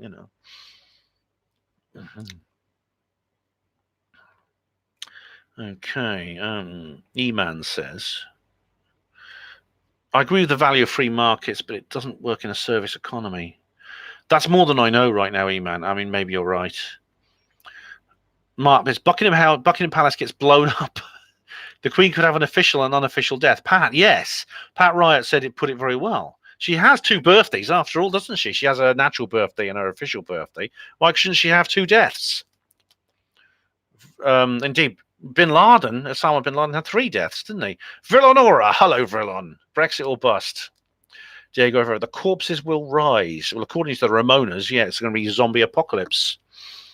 Cosmic Claire said, the Queen looked well enough in recent videos not to be in any danger. Maybe, Claire, maybe it'd be something else. I mean, a massive terrorist attack could be, something might happen in the next few days, unless they're planning to rig everything and try and get Corbyn in. I don't know. We'll have to find out. James says something about the Code of Hammurabi. I don't know. Verlon, the Queen is an android. The Queen told Trump to get out. Look it up. Did she? Oh. Here we go. No, I have to skip a few comments now. I'm getting tired, actually. James Tilly Matthews, I'm a Bremona. What's Charlie think about Brexit? Charlie Veach. I don't know. Villon says, only one thing I want is to keep Comrade Corbyn from getting in.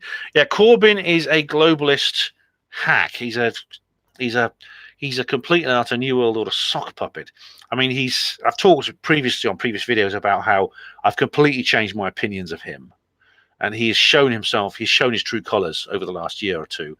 And if honestly, I will be making a video after the general election, and depending on who wins, it's going to be one or the other. But,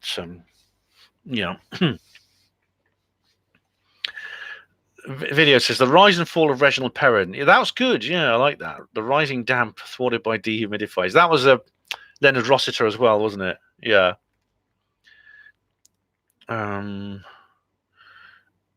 Everyone do the mess around. Corbyn is the... Oh, right. Diego Rivera, I know.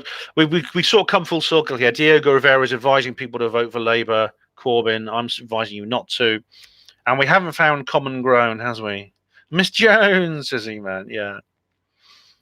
Guys, I've reached the end of the comments. James says, look up Oblique Expectations on YouTube. Oh, right, I will.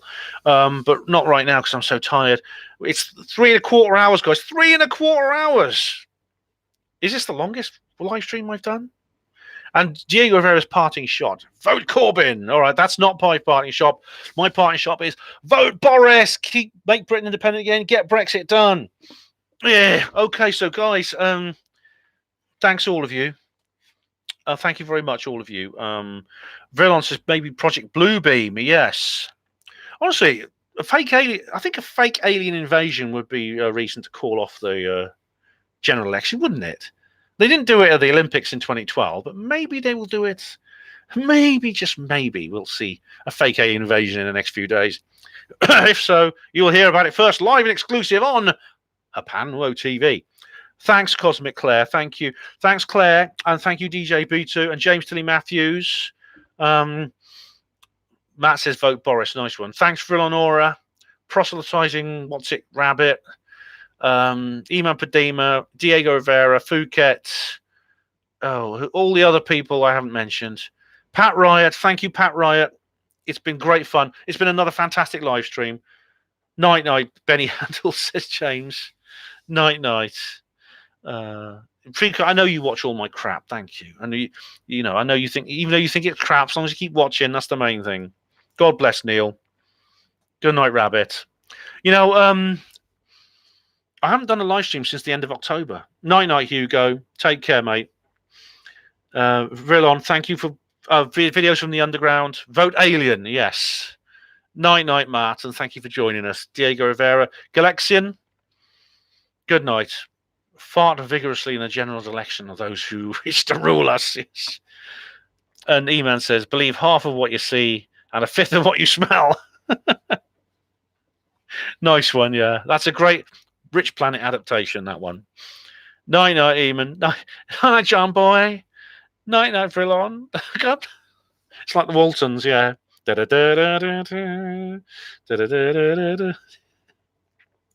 This may be the longest live stream I've ever done, and I'm bloody knackered.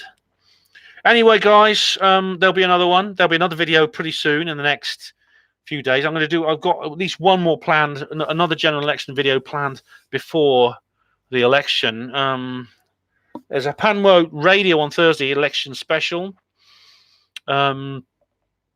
I might do a video on the election day as well. There's going to be one straight after as well. So keep watching the channel for any updates. Brexit now, says Mark. That's a great way to end the stream. Brexit now, Brexit hard. Stop the New World Order. That's what I hope will happen. In fact, one way or another, it's got to happen now. So, farewell, all of you. Take care.